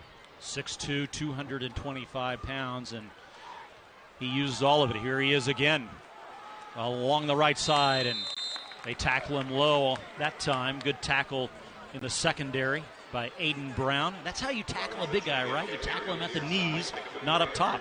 And now Robinson hobbles off. He's got a finger or something maybe he hurt. I don't know. It was dislocated or something. I've done that playing basketball. That's a little painful. Kind of snap it back in place.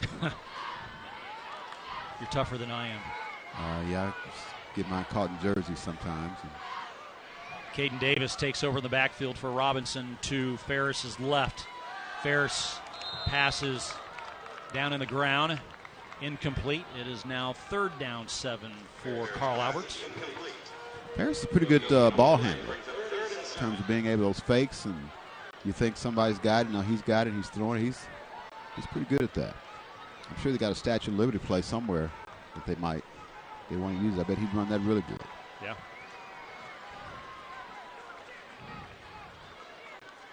But this is the drive they wanted to see coming out of at halftime. Robinson back into the ball game to Ferris's right. And on 3rd down, he gets the football. Has blockers. And he's going to be swarmed under around the 24-yard line.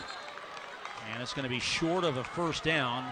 It's going to be 4th down and a long 6 for the Titans. And let's see if they take a field goal or if they go for it. Yeah, looks like the they're going to go for it. Yeah, they look like they're going to go for this. I mean, they do have a kicker, Ethan Spickwack. They put you within 2, but they've... It would be what? Let me see. The balls, that'd be about a 41, 42-yard field goal? Yeah, I don't know if he's that good. Yeah. So, yeah. Only a sophomore. 4th down 6 for Carl Albert. Rolling right. Ferris looking downfield, has a receiver, and is caught at the 15-yard line. First down, Carl Albert. It's a big play, man, because he wasn't like this wide open. But Ferris showing some nice patience, looking for the break, and hit him right where number 7. Trey Washington, the sophomore, again on the receiving end, and that is an Oklahoma Ford dealer's first down. It's one of those 24 sophomores that Carl Albert was just talking about. And he's one of the top sophomores, according to some publications, one of the top sophomores in the state. Played in every game last year as a freshman for the Titans. First down and 10 inside the Rose State College red zone. And here is Robinson, met at the line of scrimmage, but gets away and still on his feet down to the 6-yard line. Good, strong run, that time by Xavier Robinson. Got some flags down after the play. Maybe some things were said. I mean, that was a nice run. He got met in the hole and just shook off a guy. So we'll see what this penalty is. Personal foul against Carl Albert.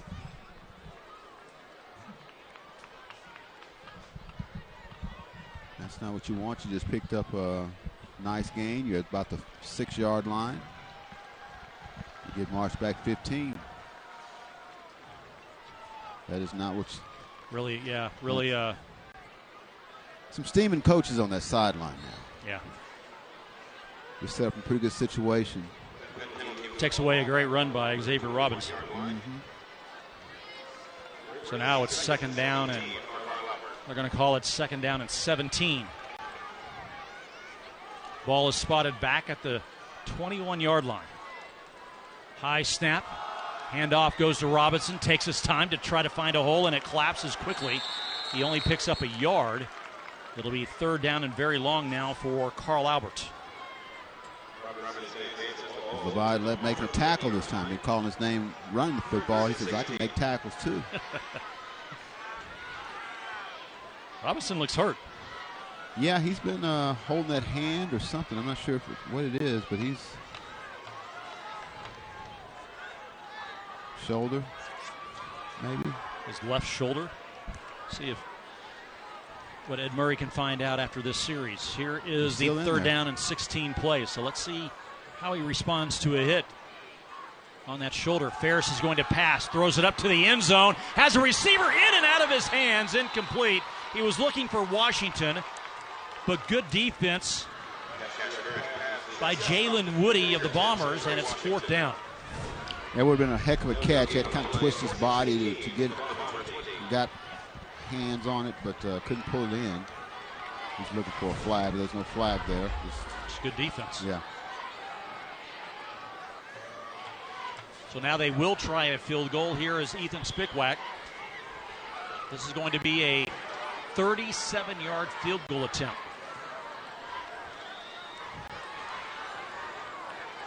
The holder is Ryan Ray.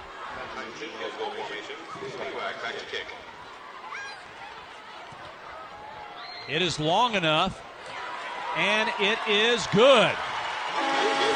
Pretty impressive. 37-yard field goal by Ethan Spickwack. And it's now a 2-point ball game, 19-17. The Bombers still lead it, but Carl Albert, they didn't get a touchdown on the opening drive, but they got 3. So they pull within 2. We'll take a break. We're back after this on a great first night of high school football in Oklahoma.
The Ethan Spickwack field goal brings the Titans to within 2 of Midwest City, 19-17, with just over 7 minutes to play.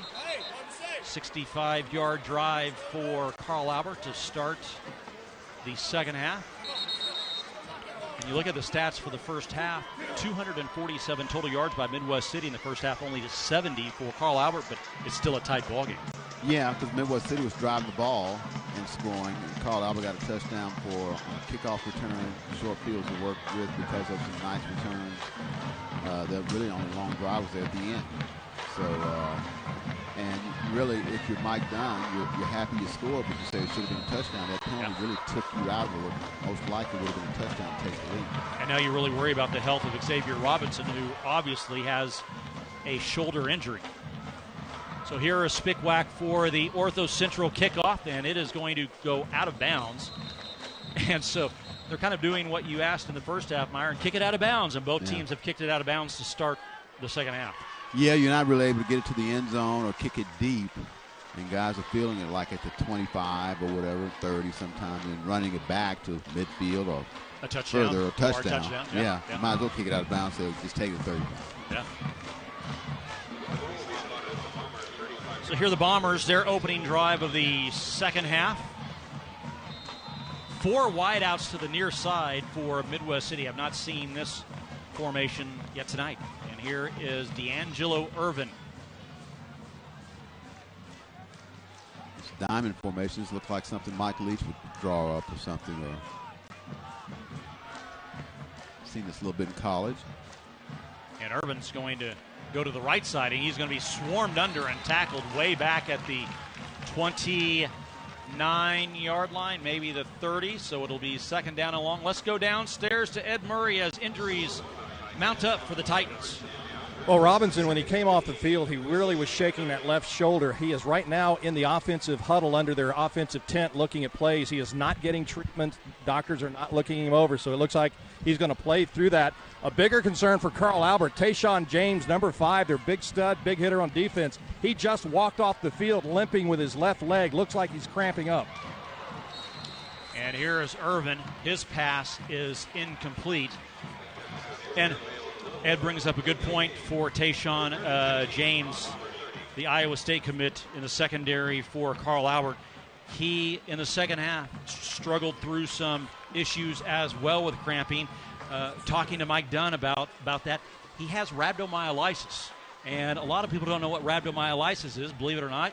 I had rhabdo in 2013. It's from working out hard, it's from the heat, and it's really a dangerous injury that you can have, and so they're very careful with Tayshawn so he doesn't come down with rhabdo again. And here's a fumble on the next play, and I believe the Titans have come up with it, and they say they do.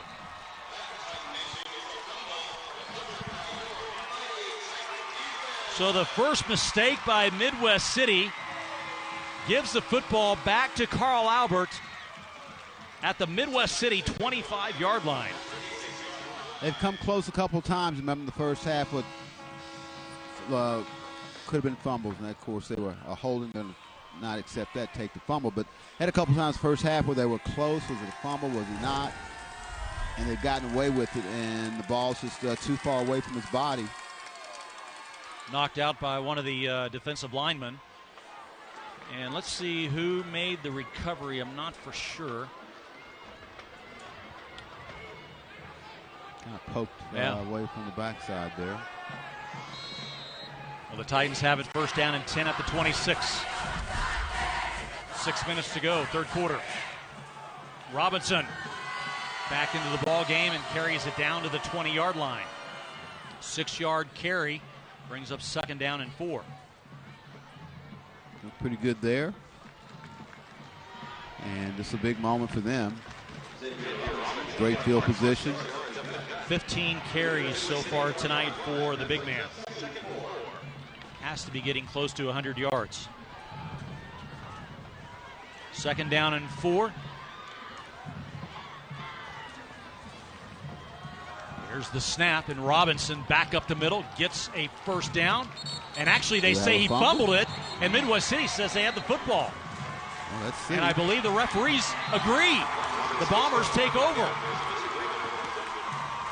Robinson fumbles it, and now you have to go back. Myron, is the injury causing the fumble? Yeah, you got to wonder that. Let's look at it. And just kind of getting up in the air there, and somebody rips it out right there. Wow. Yeah. Yeah, the ball's loose right there, right behind him. Mm-hmm. Yeah, right behind him. Good camera work, guys. Yeah, great work by our crew. And now cramps are starting to mount for both teams. Break out the pickle juice and the mustard. There we go. Yeah, exactly. I forgot about the mustard. It doesn't work. I'll tell you that. It doesn't At work? least not for me. At Okay. least not for me. Well, you put it on hot dogs, so that's not. You're not supposed to eat it now. Yeah. That's the only thing mustard's good for is hot dogs. Trust me.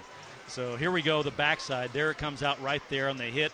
Let's see who was that on the hit. It is number. Is that number 2 or number 5? Massive bodies there. I can't see who's. If it was 5, it was Jalen Woody. That's him right there. Yeah. Only a sophomore. One of those 45 sophomores Yes. we're talking about. They're going to be good in a couple years, aren't they? Yeah. Well, that's a blow to Carl Albert. You great field position. You think you're probably going to take a lead here. So you basically just exchange fumbles. I'm sure that the coaching staff has reminded D'Angelo to ball security. Keep the thing tucked on your arm. A bit closer. Bombers start at their own 15-yard line. Irvin right back up the middle. And he is swung forward to the 21-yard line. It's going to be a gain of 6, second down and 4 now for Midwest City.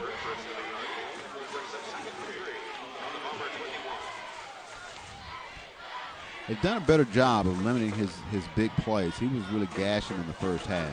He's still getting positive yards, but it's not 20 yards, not 60 or whatever.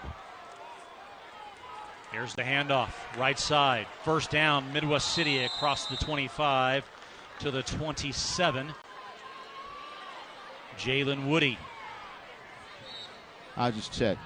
Text somebody said pickle juice definitely works. Somebody just texted me. Okay. I don't know. I've never done it. I do like pickle juice. I will admit pickle juice is more tolerable than mustard, plain mustard, just on the tongue. I'll take your word for it. I don't think I want to drink any pickle juice.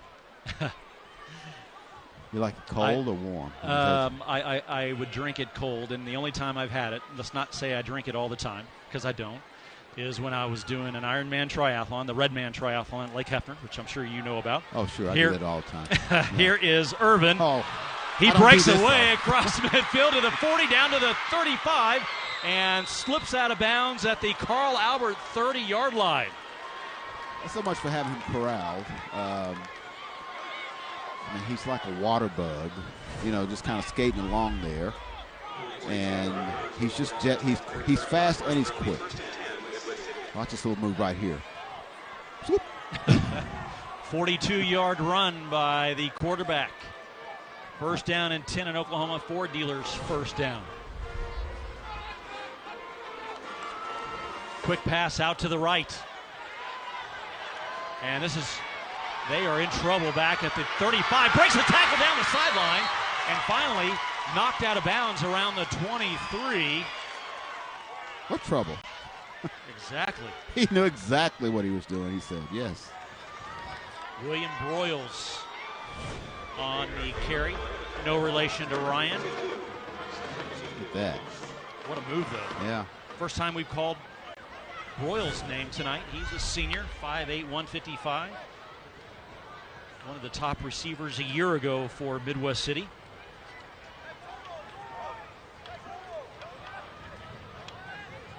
Oh, yeah. Although he does have a cousin, Evan Fields, played for Arizona State at one point. Oh, okay. Yeah. Here is the handoff back up the middle to Woody. And Woody is going to be close to first down. In fact, he got the first down. Oklahoma Ford Dealers first down inside the Rose State College red zone. Say that one quickly. Well, you may have to say it because they're in good position here, of course. And they're in 4-down territory because their kicking game's not very good. So First down play. Irvin trying to get to the outside, cuts through a hole to the 10, to the 5. He's going to score. D'Angelo Irvin and a touchdown, Midwest City. He's like a sports car that, you see a gap and he's like, hit it. And he just accelerates. He turned on the afterburner about the 10-yard line and was gone. Once he got through the hole right here, Myron Watch. It's like right there, he's like hits it. He's a special player, man. He's really good. Second rushing touchdown of the night for D'Angelo Irvin. And Midwest City leading 25-17. And now you go back to the fumble, and really devastating for Carl Albert, although there is plenty of the games left to be played. But you go back to the fumble that gave Midwest City the football, and now they add to it, take advantage, and the touchdown. And the extra point is no good. And so the Bombers back on top by 8, 25-17. Here's the run by D'Angelo Irvin as we go to break. Good one here in Midwest City tonight.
Back at Gary Rose Stadium,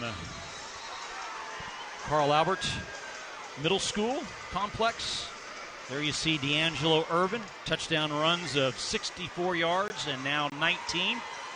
And he has been the workhorse, giving the Bombers a 25-17 lead so far here with 2:54 left to play in the third quarter. He's got good hair. And he's going to be a special player this year. Yeah. No doubt about it. I can't wait to see him again in 2 weeks. They'll be favored over Putnam City North, who is winning tonight, but only by a touchdown over PC West. So here's the Ortho Central kickoff for Midwest City. And they are actually not a bad kick down to the 17-yard line, and the Titans will return it, but they got some room. Across midfield, down to the 45, a great return by Haynes again. Take it out of bounds. You have to, don't you? Yeah, you have to. Yeah. I think he must be averaging like 30 yards of return or something. And then he's catching like at the 20. Tristan Haynes on the return already has a touchdown on a kickoff. Almost got another one, and that would have been a big boost to Carl Albert.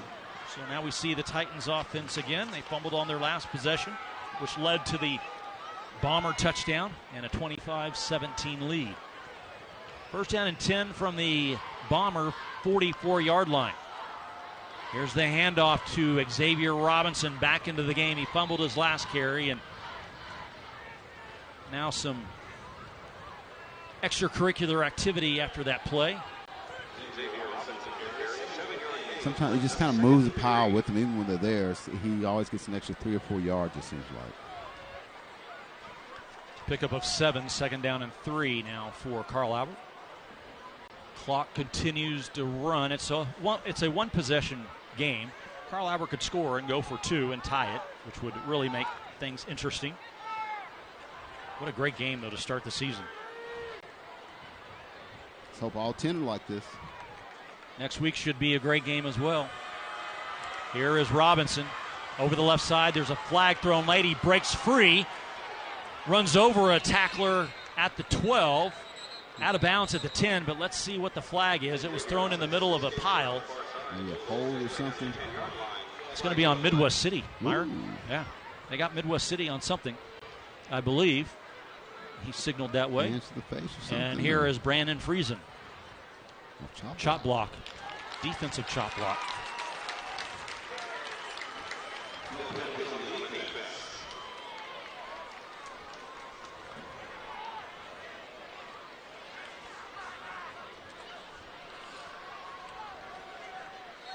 So let's see where they spot the football. A Bomber is down with more cramps.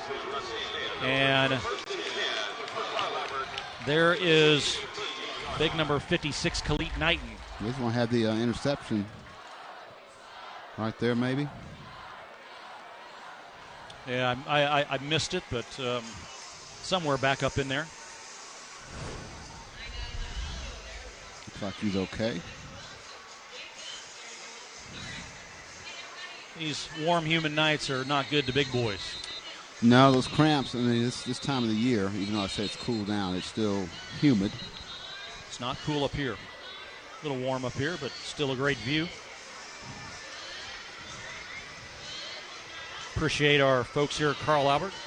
Nice facilities and very cordial host to the Friday Night Rivals crew, who are doing a great job in week one, Myron. Our crew is fantastic. Yeah, they work hard. They do a great job. Set up and a lot of them work for Sooner Vision, so they'll be busy tomorrow. Opening day for OU in the Brent Venables era. And here is the handoff to Robinson.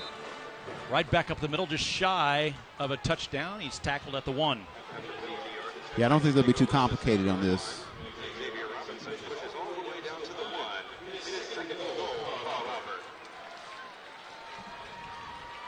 He's getting coming up at the conclusion of tonight's game, we will select our GMC player of the game.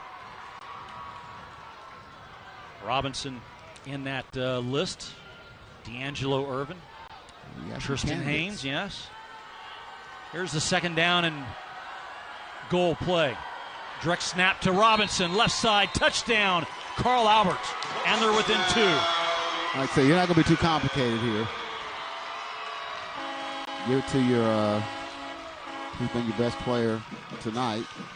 Although, some guys on defense, and the game kind of changed when Robinson started really getting involved. That's another Homeland Grocery touchdown. Homeland Grocery, your homegrown advantage. Xavier Robinson, 2 touchdowns, 144 yards on the ground. Well, I tell you, when you see guys cramping up, part is because you're tackling Xavier Robinson. Yeah, no doubt. I mean, he's a big guy, and you're having to really throw all you got just to get him down, and it's still warm out there, and you've seen a number of Midwest City guys cramp up. Have we seen a Carl Albert guy cramp up? I'm trying to think. Besides Ed Murray's report on James going out. That's it, yeah. There's more to that than just a cramp, I think, for Tayshawn, as we talked about.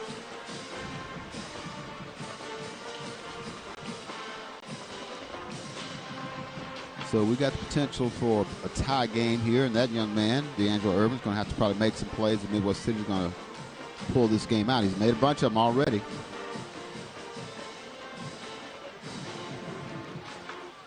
(25-23). Next week we will be at Heritage Hall. The Chargers hosting the Clinton Red Tornadoes. Let's go downstairs to Ed Murray. Ed, what do you have? Like you mentioned the OU game tomorrow. Mike Dunn is best friends with the new offensive coordinator at OU, Jim Levy. They were college roommates together at OU. Mike said, I'm going to take care of business tonight. Then I'll sit and watch it. Hopefully, Jeff, you can take care of business. They have circled, got full jobs now. Here's a 2-point conversion. They direct snap it to Robinson, and he has just tied the game. Keep it simple. That was easy for Carl Albert. 25-25, we're tied. Yep, keep it simple. Give him the ball back, baby. You can't keep it. Although if he wanted, I think he's going to take it from him. But there is a flag on the play. There was some extracurricular activity again after the play, and we'll see what they say. It's going to be personal foul against Carl Albert. Going to move it back for the kickoff, and there it is. There it is. Yep. So that happened after the after the 2-point conversion. And the coaches are upset, but I don't think the replay lies, Myron, that was a little excessive after the play. Yeah, he was still driving with the play was over. And we'll see. Do they kick it out of bounds? We'll see, because they're going to get backed up. Yeah, they're going to kick off. It'll be what? 25-yard line? Yeah. There you see the head coach for Carl Albert. Well, they've done what he wanted. They wanted the offense to pick up things to score the first time. They got a field goal, not a touchdown. Now they scored again, and they've tied the ball game. So they've come out here in the third quarter, and they've really taken the Midwest City, and although Midwest City has scored as well, we got a tie ball game here late in the third, maybe going to the fourth. And I would suspect that Midwest City should get good field position out of the kickoff.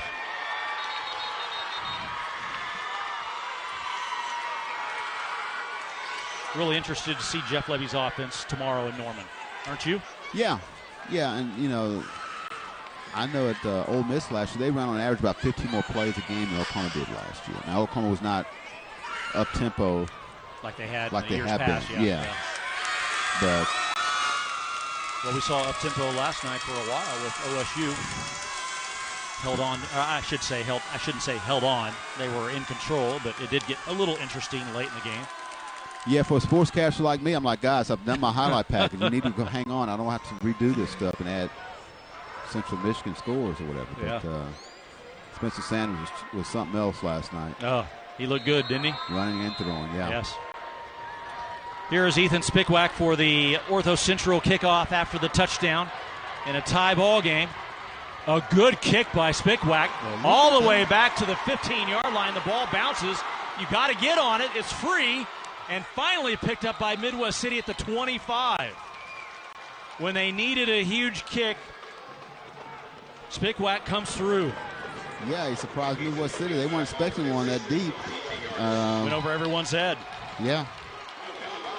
That was a very good kick. And Josiah Johnson barely fell on it just in time before Carl Albert came down to make the stop. 1:02 to play, third quarter. And here is D'Angelo Irvin. What does he have after the tying touchdown by the Titans? 3 wideouts to the near side, 1 to the far side, lone running back. And Irvin's going to take it himself to the right side. And he's tripped up, falls across the 30 to the 31-yard line. A gain of 6. It's going to be second down and 4, Midwest City. Watch the fake by Irvin. Yeah. Had the whole defense moving right.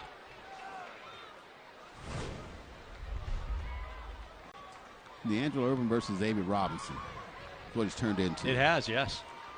And here is the handoff to Woody, running right side, and he's going to get up to the 20, almost the 28-yard line. So it'll be third down, and let's call it a long 2.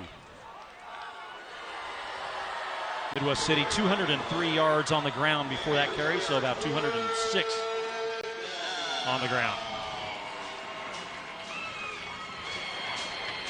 Big third down here for Midwest City, Myron. Yeah, it is. Because Carl Albert's offense is now it's cooking. So if you're Midwest City, you need to possess this football. And they're going to let the clock run out. What a game we have here at Carl Albert. The Titans and the Bombers. 22 state championships between the two teams, and we're tied at 25 going into the final quarter. Come back for the final quarter on Friday Night Rivals right after this.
Huskies are losing to Moore.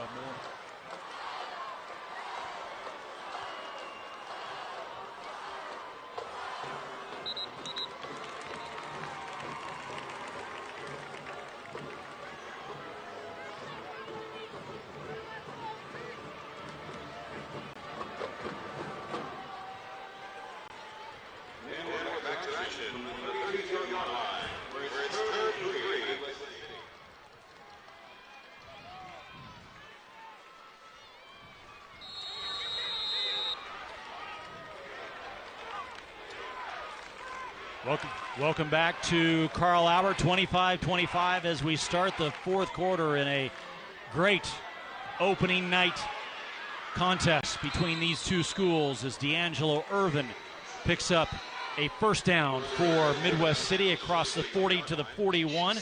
What a game he has had tonight with a couple of touchdowns, one of 19 and one of 64. That was a Brahms first down for the Bombers. And a host of just big plays with his arm and his legs. Here's a handoff to Woody running left, trying to get through a small hole, but it closes quickly.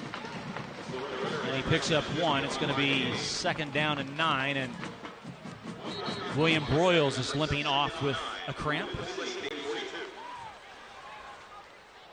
Number 14, there you see him limping off in the distance. There you see Xavier Robinson, or you did there for a moment in the background of that shot that we have. And it's been a two-man race for the victory tonight. And at the conclusion of this game, Ed Murray is going to have the Friday Night Rivals trophy. And if you know anything about a broadcast last year, it was like winning a state title with a trophy that was just, you can't see me, but yay big. Yeah. It was small. This year's trophy looks like a state championship trophy. I mean, really. It's huge. I hope Ed gets out alive. I'm not sure he can even pick it up. He might need help picking it up. I'm not sure if Ed's done his weightlifting for the day or not. But he is going to get weightlifting in because it's a huge trophy. They go nuts over that. Can we see the trophy? Where's the trophy at? Ed, show us the trophy. I know he can hear us. Second down and 9 for Midwest City. 3 wideouts to the near side. Irvin takes the snap, handoff, back up the middle. 1 yard gain. And now Carl Albert saying they have the football. And the referees are pointing Carl Albert's way.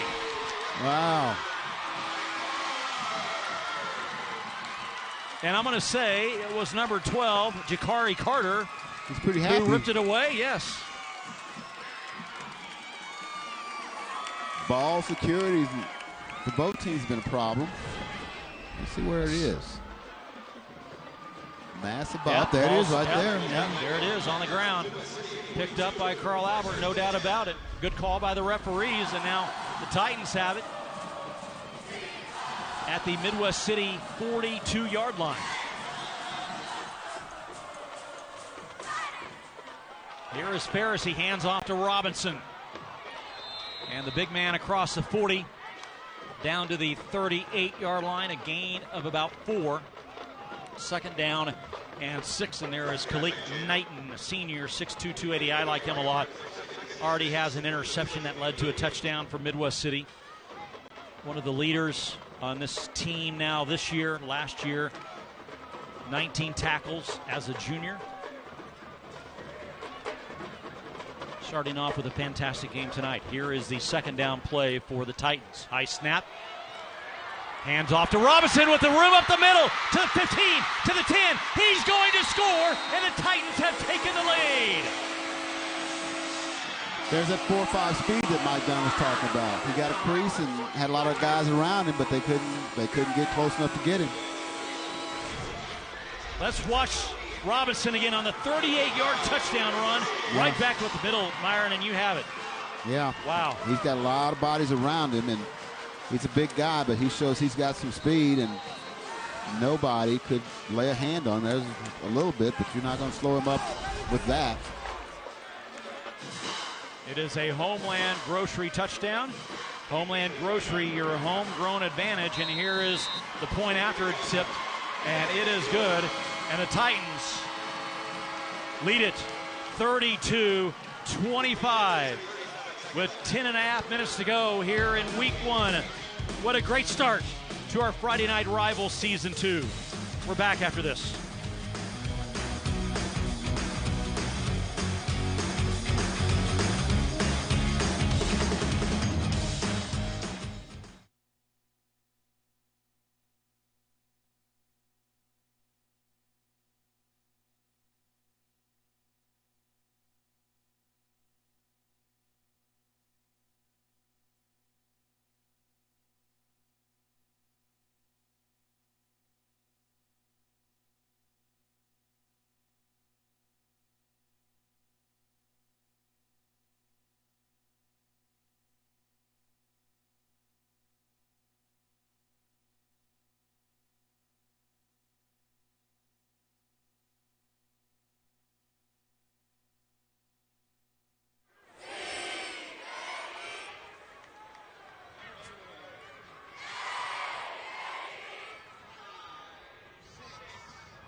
Welcome back, everyone. Friday Night Rivals, presented by Ortho Central, 32-25. And there is the trophy that teams will be vying for this year. Go on, Ed, pick it up. Ed, how heavy is that? Come on, how heavy is that? It actually is lighter than it looks. It looks heavy as all get out, but it's actually lighter than it looks. But it is impressive. Ortho Central, Friday Night Rivals champions, Midwest City at Carl Albert. One of these teams going to have this proudly in their school. And, you know, a lot of coaches love this trophy. You put it with all the other trophies that both of these teams have. Yeah. I hope it doesn't get lost. I know they want it to get lost, but you know what I mean. Well, you're beating, again, your rival. This is a rival game. And like I said, you'll see these guys on the street, in the mall, whatever. And so it's a big game, and so you want to remember that. And they'll remember even better in like about 15, 20 years. I have not been to Carl Albert High School, but I can only imagine what their trophy case looks like with 16 state title trophies. Just in football alone, I believe they have many more in all the other sports, up in the neighborhood of, 70 state championships in all sports within Carl Albert. So what a great program overall for both these programs. Yeah, they've both done a lot of winning, Here's the Ortho Central kickoff. Then they did kick this one out of bounds. So Midwest City will take over after their fumble that led to the Xavier Robinson touchdown. And according to Davis Dunkelberger, 186 yards on three touchdowns for Xavier Robinson. He's been really impressive, and he's you say what changed the game in Carl Albert's favor? It's him. And now they put Midwest City in a position they haven't been in all night. They're trailing. First time they've trailed in this game, so we'll see how they react to this. So here's the first play from scrimmage for Irvin. Back to pass it, being chased out of the pocket, and he can't get away, and he's sacked back at the 22. Caden Davis on the sack for Carl Albert. Called his name more than a few times tonight, and really I think he thought he'd get away from him, but Davis closed fast. And he broke around Quintavian Carter, the senior left guard for Midwest City. And it's second down and 20. Midwest City going backwards. The last time we saw this, we saw Irvin run for a 64-yard touchdown. And this time he's going to maybe lose a half a yard, and it's going to be third down and long again for Midwest City. Yep, same thing, quarterback draw, but they were there. And as this game has gone along, he's become really the lone playmaker for them. Caleb Cornell right there, number 85 on the tackle to make it third down. They need to get to the 45-yard line for a first down. They're on the 24. Irvin back to pass, being chased out of the pocket, gets one block, looking downfield. Now he'll take it himself, and he's just going to have to run out of bounds at the 30-yard line. And so it's going to be fourth down and long, and I think Midwest City only has one choice, that is to kick it away.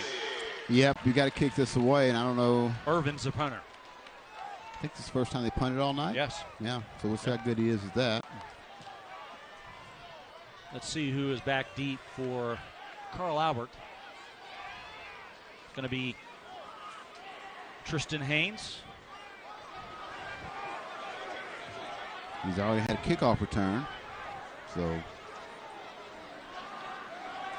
he's standing back at his own now around the 38-yard line. High snap, and Irvin does get it away, but it is an end-over-end kick. He gets a little bit of an artificial turf bounce, actually a pretty decent one, and it will be down at the 33-yard line of Carl Alberts. High snap on their first punt of the game, and he did. That's an athletic move just to go up and get that. Yeah. Yes, it is, and now it really puts the onus on Midwest City's defense. Can you get a stop and get the ball back? Or is Carl Albert going to, Mr. Robinson's neighborhood, just kind of make himself at home and march right down the field and go up by 2 scores?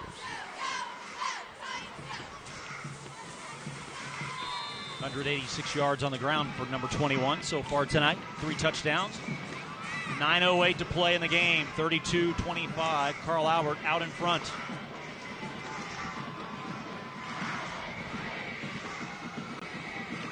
Here's the handoff to Robinson. And he gets across the 35 to the 36-yard line. A gain of 4. Actually, they're going to spot it at the 37. 2nd down and 6. Clock continues to run. Midwest City has time right now, but a long drive would take you out. And if you call Albert, this is the kind of the game you want. You're missing your starting quarterback. Will you lean on a running attack? You know, offensive line and a big running back. Don't put a lot of pressure on your quarterback. Here is Ferris taking his time, looking after his blockers, trying to get outside. Does. He picks up a first down at the 44-yard line. That is a Brahms first down. Clock will stop. And he's really good, but I tell you what, the offensive line, he got a good 3-4 yards before he even got it to anybody remotely close to have a chance to tackle him.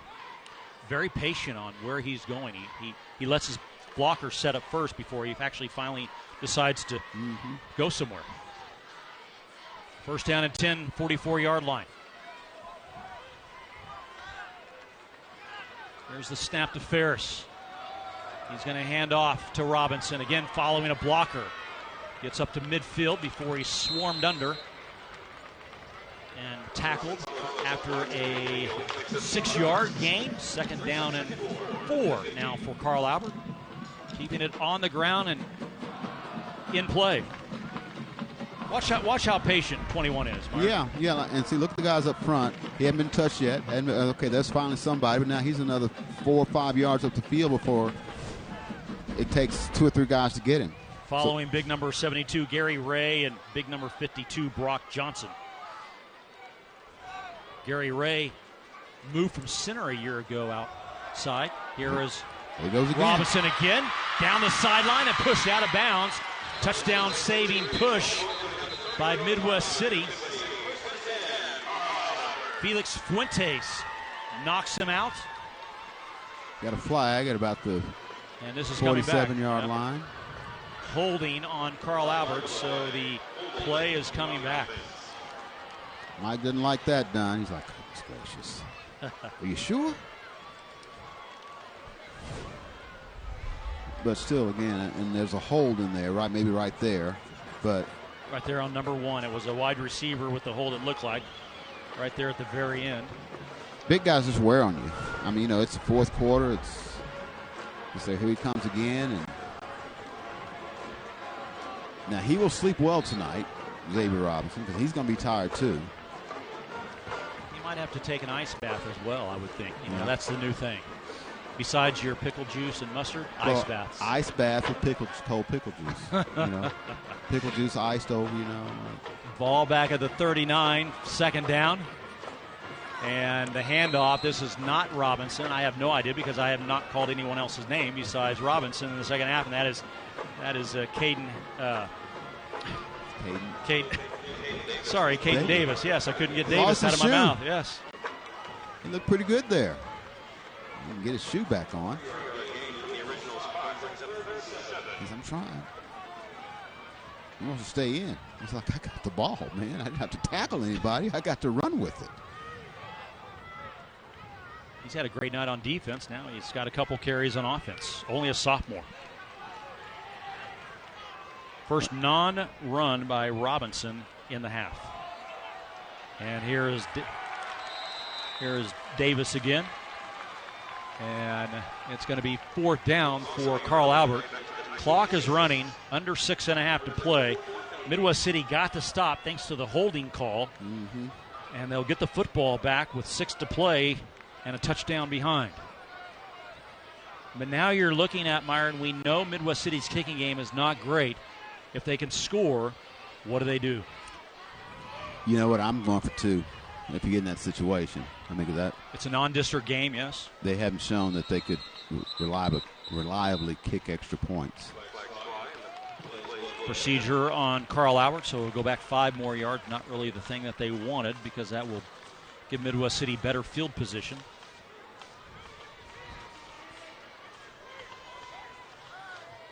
The thing is, Midwest City, as this game has gone long, the offense has pretty much revolved around D'Angelo Irvin making plays.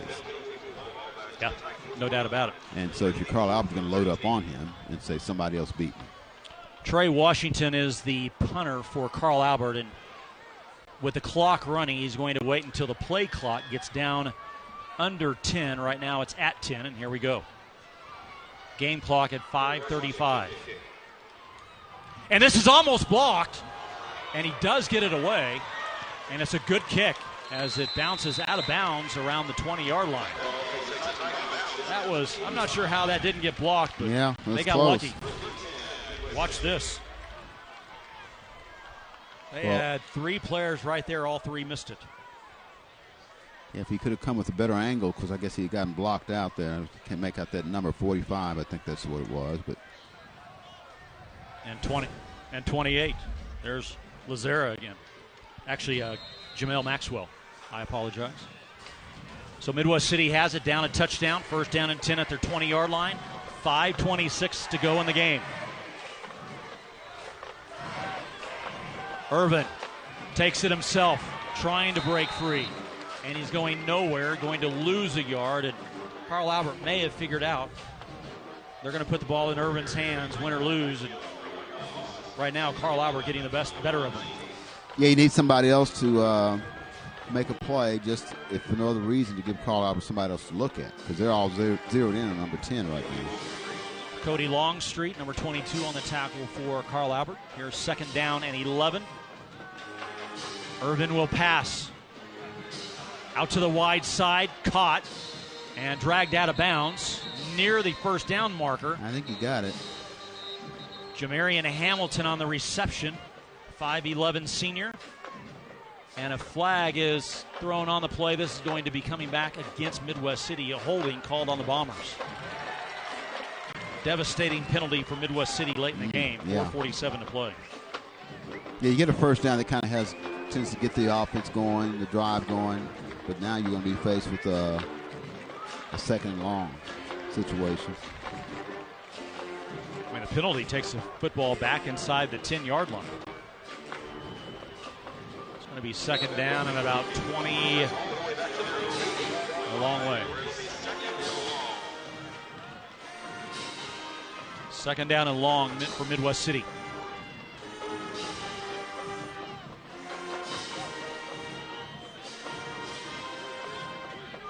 Irvin taking a lot of time. Play clock under 10, now under 5.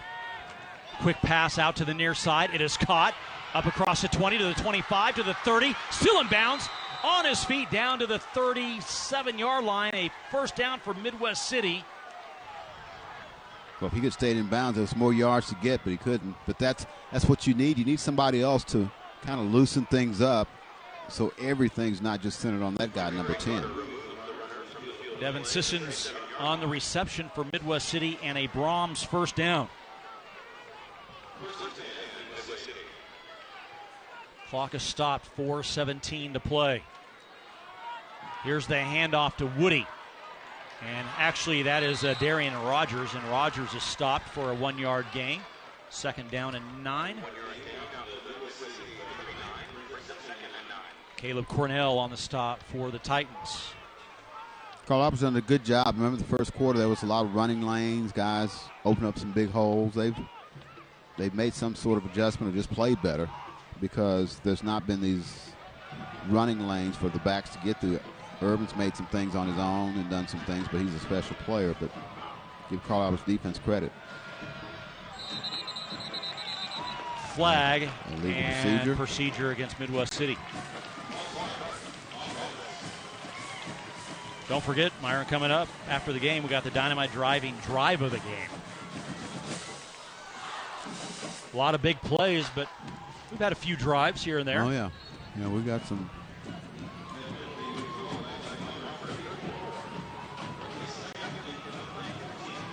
Penalty takes the football back to the 35-yard line. 2nd down and 14 now for Midwest City. Woody, the running back, to Irvin's right.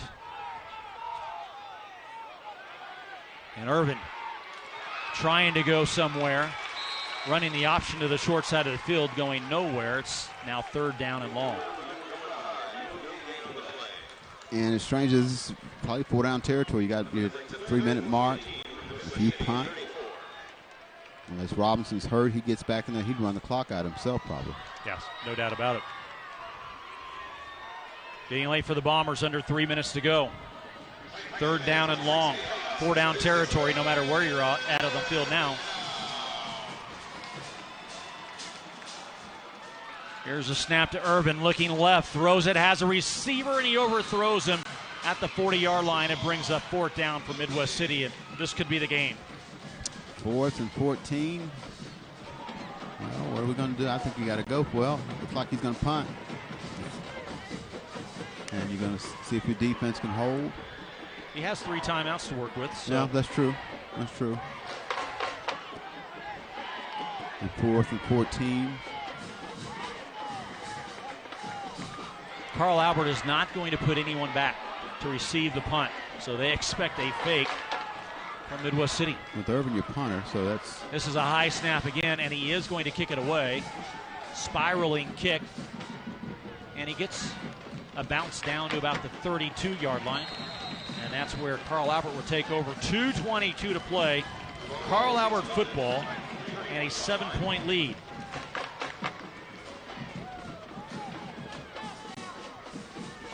Coming up after the game, we will select the GMC player of the game, as well as the Dynamite driving drive of the game.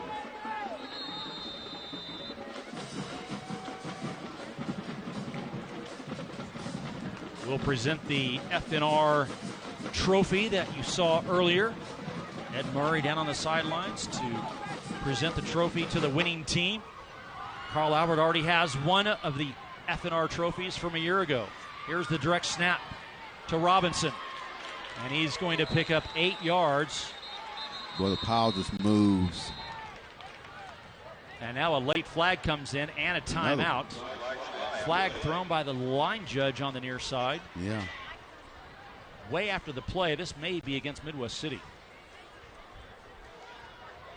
Kalik Knighton actually make that Quintavion Carter holding up his hands like it might have been on him. Personal foul against Midwest City. That's a huge penalty. 15 yards. Yes. Automatic first. And let's see what happens after the play. Piles moving, piles moving. Oh, I think 37? Yeah, 37. Yeah. I guess a knee to the back. That's what I saw. Yep. Not sure that was a personal foul, but it's right in front of the ref. That's yeah. It's always a game changer when you do it in front of the refs, right? Rashid Arnett. So now they got first down. It's just over 2 minutes to go. There's one timeout Midwest City's used. They got 2 more. They need some help. because they haven't really shown that they can stop Robinson. Unless he puts the ball on the carpet. Yeah, that's what I'm saying. He has fumbled once tonight. I'm sure he's being reminded it's better to hang on to the ball and not get any extra time, because really you're trying to make them use their timeouts. If they do that, you get a first down, game's over. Don't forget, next week we will be at Heritage Hall, 7 o'clock game time. The Chargers hosting Clinton, and what should be another great matchup. Two powerhouses once again, like the way we started the season, Myron. Yep, this has been a good game. 32-25. Here's the first down play. Direct snap to Robinson over the left side, and he picks up 2. He's just churning, man. And another timeout by Midwest City, stopping the clock with 2:05 to play, and a bomber is down hurt. Actually, that is a cramp. Yep. That definitely looks like a cramp.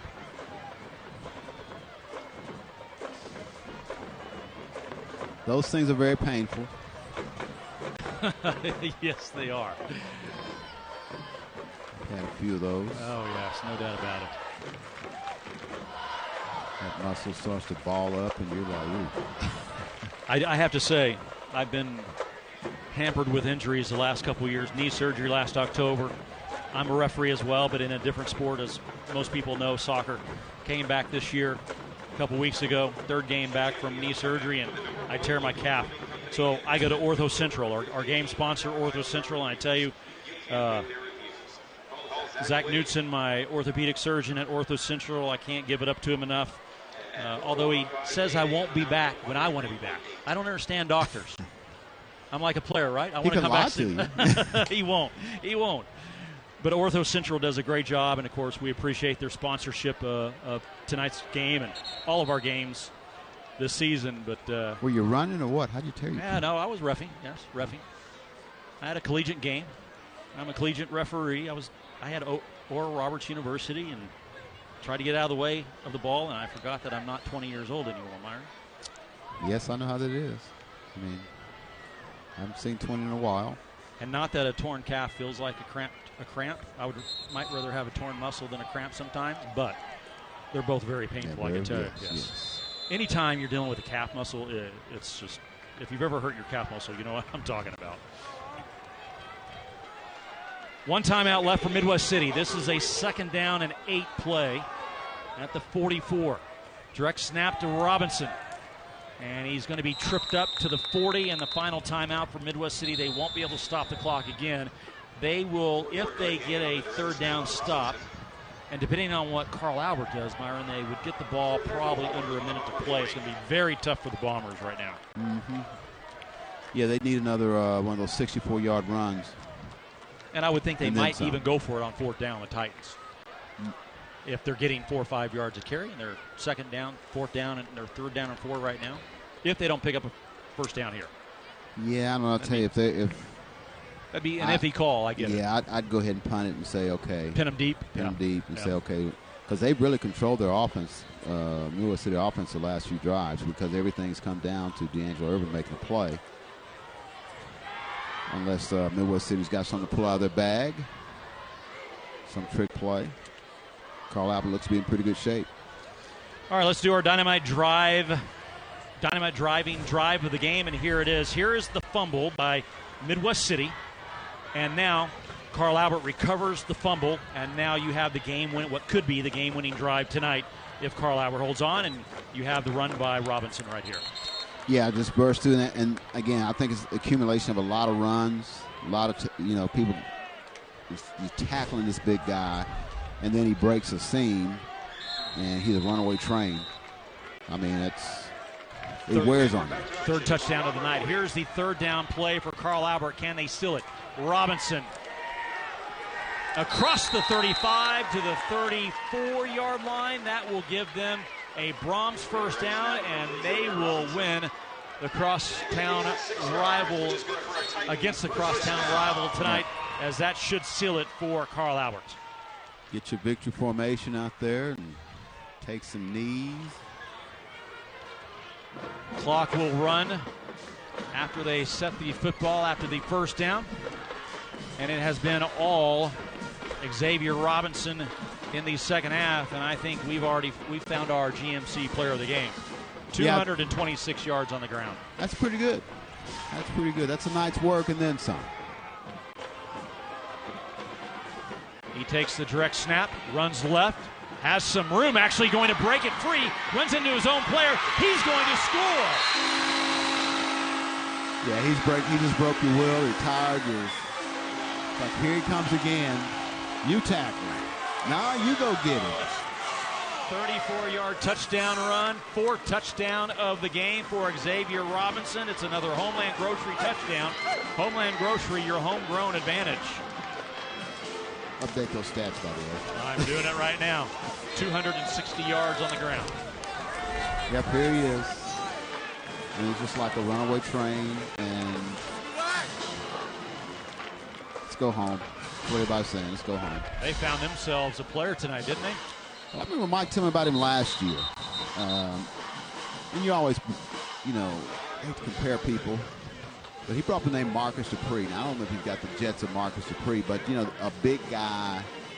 And Mark was about 230 or whatever. He played at Oklahoma, almost 40 years ago. Great speed, of course. Yes. Great speed. So I'm not going to. But I hear what he was saying. Yeah, sure. Very similar body type. Yeah, big guy that's got some good speed and everything else. And he's only a junior, Myron, so he's going to be back for another year. The Titans obviously are going to be good this year. Obviously, I think they found their offense. They get Reed DeQuazy back, seventh week of the season, possibly. Like that, We'll see. We'll see how he responds to shoulder surgery earlier this week. But again, you get Reed DeQuazy back, although Cash Ferris has done a heck of a job tonight. Yeah. But it's been one of those games. They didn't put the pressure on him to make plays. He made some that were there, but you had that guy to lean on, a strong running game, and you threw the ball some, but you didn't make it. Okay, I need to go out and complete 20 passes or something like that. Yeah. And he'll be more comfortable next week. Yeah. And obviously that shoulder is not hurt too bad. Probably just dinged it up a little bit, but again, what a night. 260 yards on the ground for the junior running back. And last year he had 704 total yards. He's already almost halfway there from last year in one game. They've had a few running backs here. You think of Mike Gaddis back in the day, Jay Hunt. That's a long time ago. Jason Taylor, who's a safety, though, he was a running back. Yeah. He was really good. But he's turned to be a really good safety at Oklahoma State. Yeah. J.D. Reynolds was saying, you better mention me. Yeah. J.D. was J.D. did everything. He played running back, safety. Yeah. I get in trouble. I start naming people, and I forget to name somebody. Russell Berrien way back in. Russell, I don't even know if he's still around, back in the late 80s, early 90s. See, you can do that. I cannot do that. I cannot mention names from the past. Yeah, he played Oklahoma State. Yeah. Good player. Well, I would say, even though Carl Albert lost last week to Coweta, you would still consider them one of the favorites in 5A. It's interesting to see. I would like to see they don't play Del City this year. So that would be an interesting matchup to see how they pair against them, because Del City is now in Class 5A. Mm-hmm. There is a short kick taken by Woody at the 20, and he's tripped up around the 30-yard line. All right, our GMC player of the game, and I don't think there is any question who that is. Big number 21, Xavier Robinson. Now, that was done before his last touchdown run, so he has 260 yards rushing and 4 touchdowns to finish out the night. What a night by the junior running back. There you see one of the 4, and here he comes again. Xavier Robinson, our GMC player of the game. Here's a pass over the middle by Irvin to Woody, and Woody gets out to the 45-yard line. It's going to be a first down, a Brahms first down for Midwest City. We'll stop the clock momentarily, under a minute to play. They trail by 2 touchdowns, 39-25. Last year, Carl Albert lost to Midwest City 14-9, and they will take the upper hand in the series. They've only played 6 times in the series, and each team had won 3 times. Now Carl Albert's going to win their 4th against Midwest City. Well, they don't get any from Midwest City. They got Del City next week. Del City, yep. Another neighboring school. And then we will see Midwest City again in a couple of weeks on September 16th as they host Putnam City North on homecoming night. Coach Hall likes to have homecoming early in the season to get it out of the way. No distractions that week. Just a few with homecoming. Here is Irvin. His pass is caught near side, 45-yard line, and pushed out around the 40 is Devin Sessions. 8 seconds left to go. And the Titans will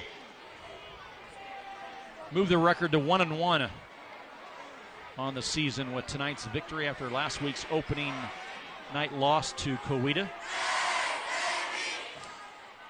They will be at home next week against the Muskogee Roughers. Well, this game is much closer than the 14 points. And here is Irvin, and his pass is incomplete, looking for the end zone, and it fell short to Kenneth Colston with a couple of seconds to go here in tonight's game. Maybe some guys, they're going to be tired, man. They're going to go home and have a good night's sleep. Because it's been a very competitive game. Both teams have played hard. Both teams have had their moments that played well.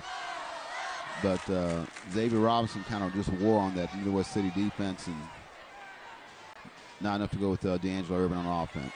And here's the final play of the game. It's screen pass to Woody, and spins his way down to the 25, and that will be it. And the Titans win the inter-city matchup with Midwest City tonight, 39-25. Great ball game to open up Season 2 of our Friday Night Rivals telecast. What an opening night matchup and game that we had, Myron. Yeah, it was. Like I said, much closer than the final score indicated. But both teams, I think, have something they can kind of build on. If you're Mike Dunn, you're really proud of your guys. They came out that second half and did exactly what you wanted them to do. They scored. They took control of the ball game, mainly due to Xavier Robinson. You did it with your backup quarterback, and you move on. You're 1-1, and you move on to week for week 2, but week 3 for them. All right, final score here tonight. Carl Albert wins it over Midwest City, 39-25. We're back with the post game coming up right after this.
Back at Carl Albert, the Titans defeat the Bombers 39-25 to move to 1-1 on the season. And the greatest part of our broadcast, I think, let's head downstairs to Ed Murray with the trophy presentation. Ed, it is all yours, if you can hear me. Yes, I can hear you. We're just talking about what a great second half. Coach, you get a fumble early in the third quarter, but fumble it right back. A lot of teams would have folded. Instead, you guys buckled down and just dominated from that point. Yeah, absolutely. We talk a lot this week about domination, and in the second half, I think we did a lot of it. So gritty group right here, tough guys, and a bunch of dudes that just know how to get it done. Really proud of these guys tonight. What was the difference in the second half? I mean, obviously you came out and dominated the second half. Well, I'll tell you one place where it started was our offensive line did a dang good job of finishing it out. Yeah, hey, offensive line, and then, you know, what we gave up maybe one score in the second half, and so Desquad came and showed up in the second half, so great job all around. All right, last time we gave you a trophy for your first win over McGinnis. This is Coach Dunn's first win over Midwest City, but where's number 21? 260 yards, 4 touchdowns. Where is he? Okay, well, let's, Whoa, here he comes. Wait, here, come on, run. Come on, cheer him on. 260 yards and 4 touchdowns. Well, there you go. How about for Coach Dunn?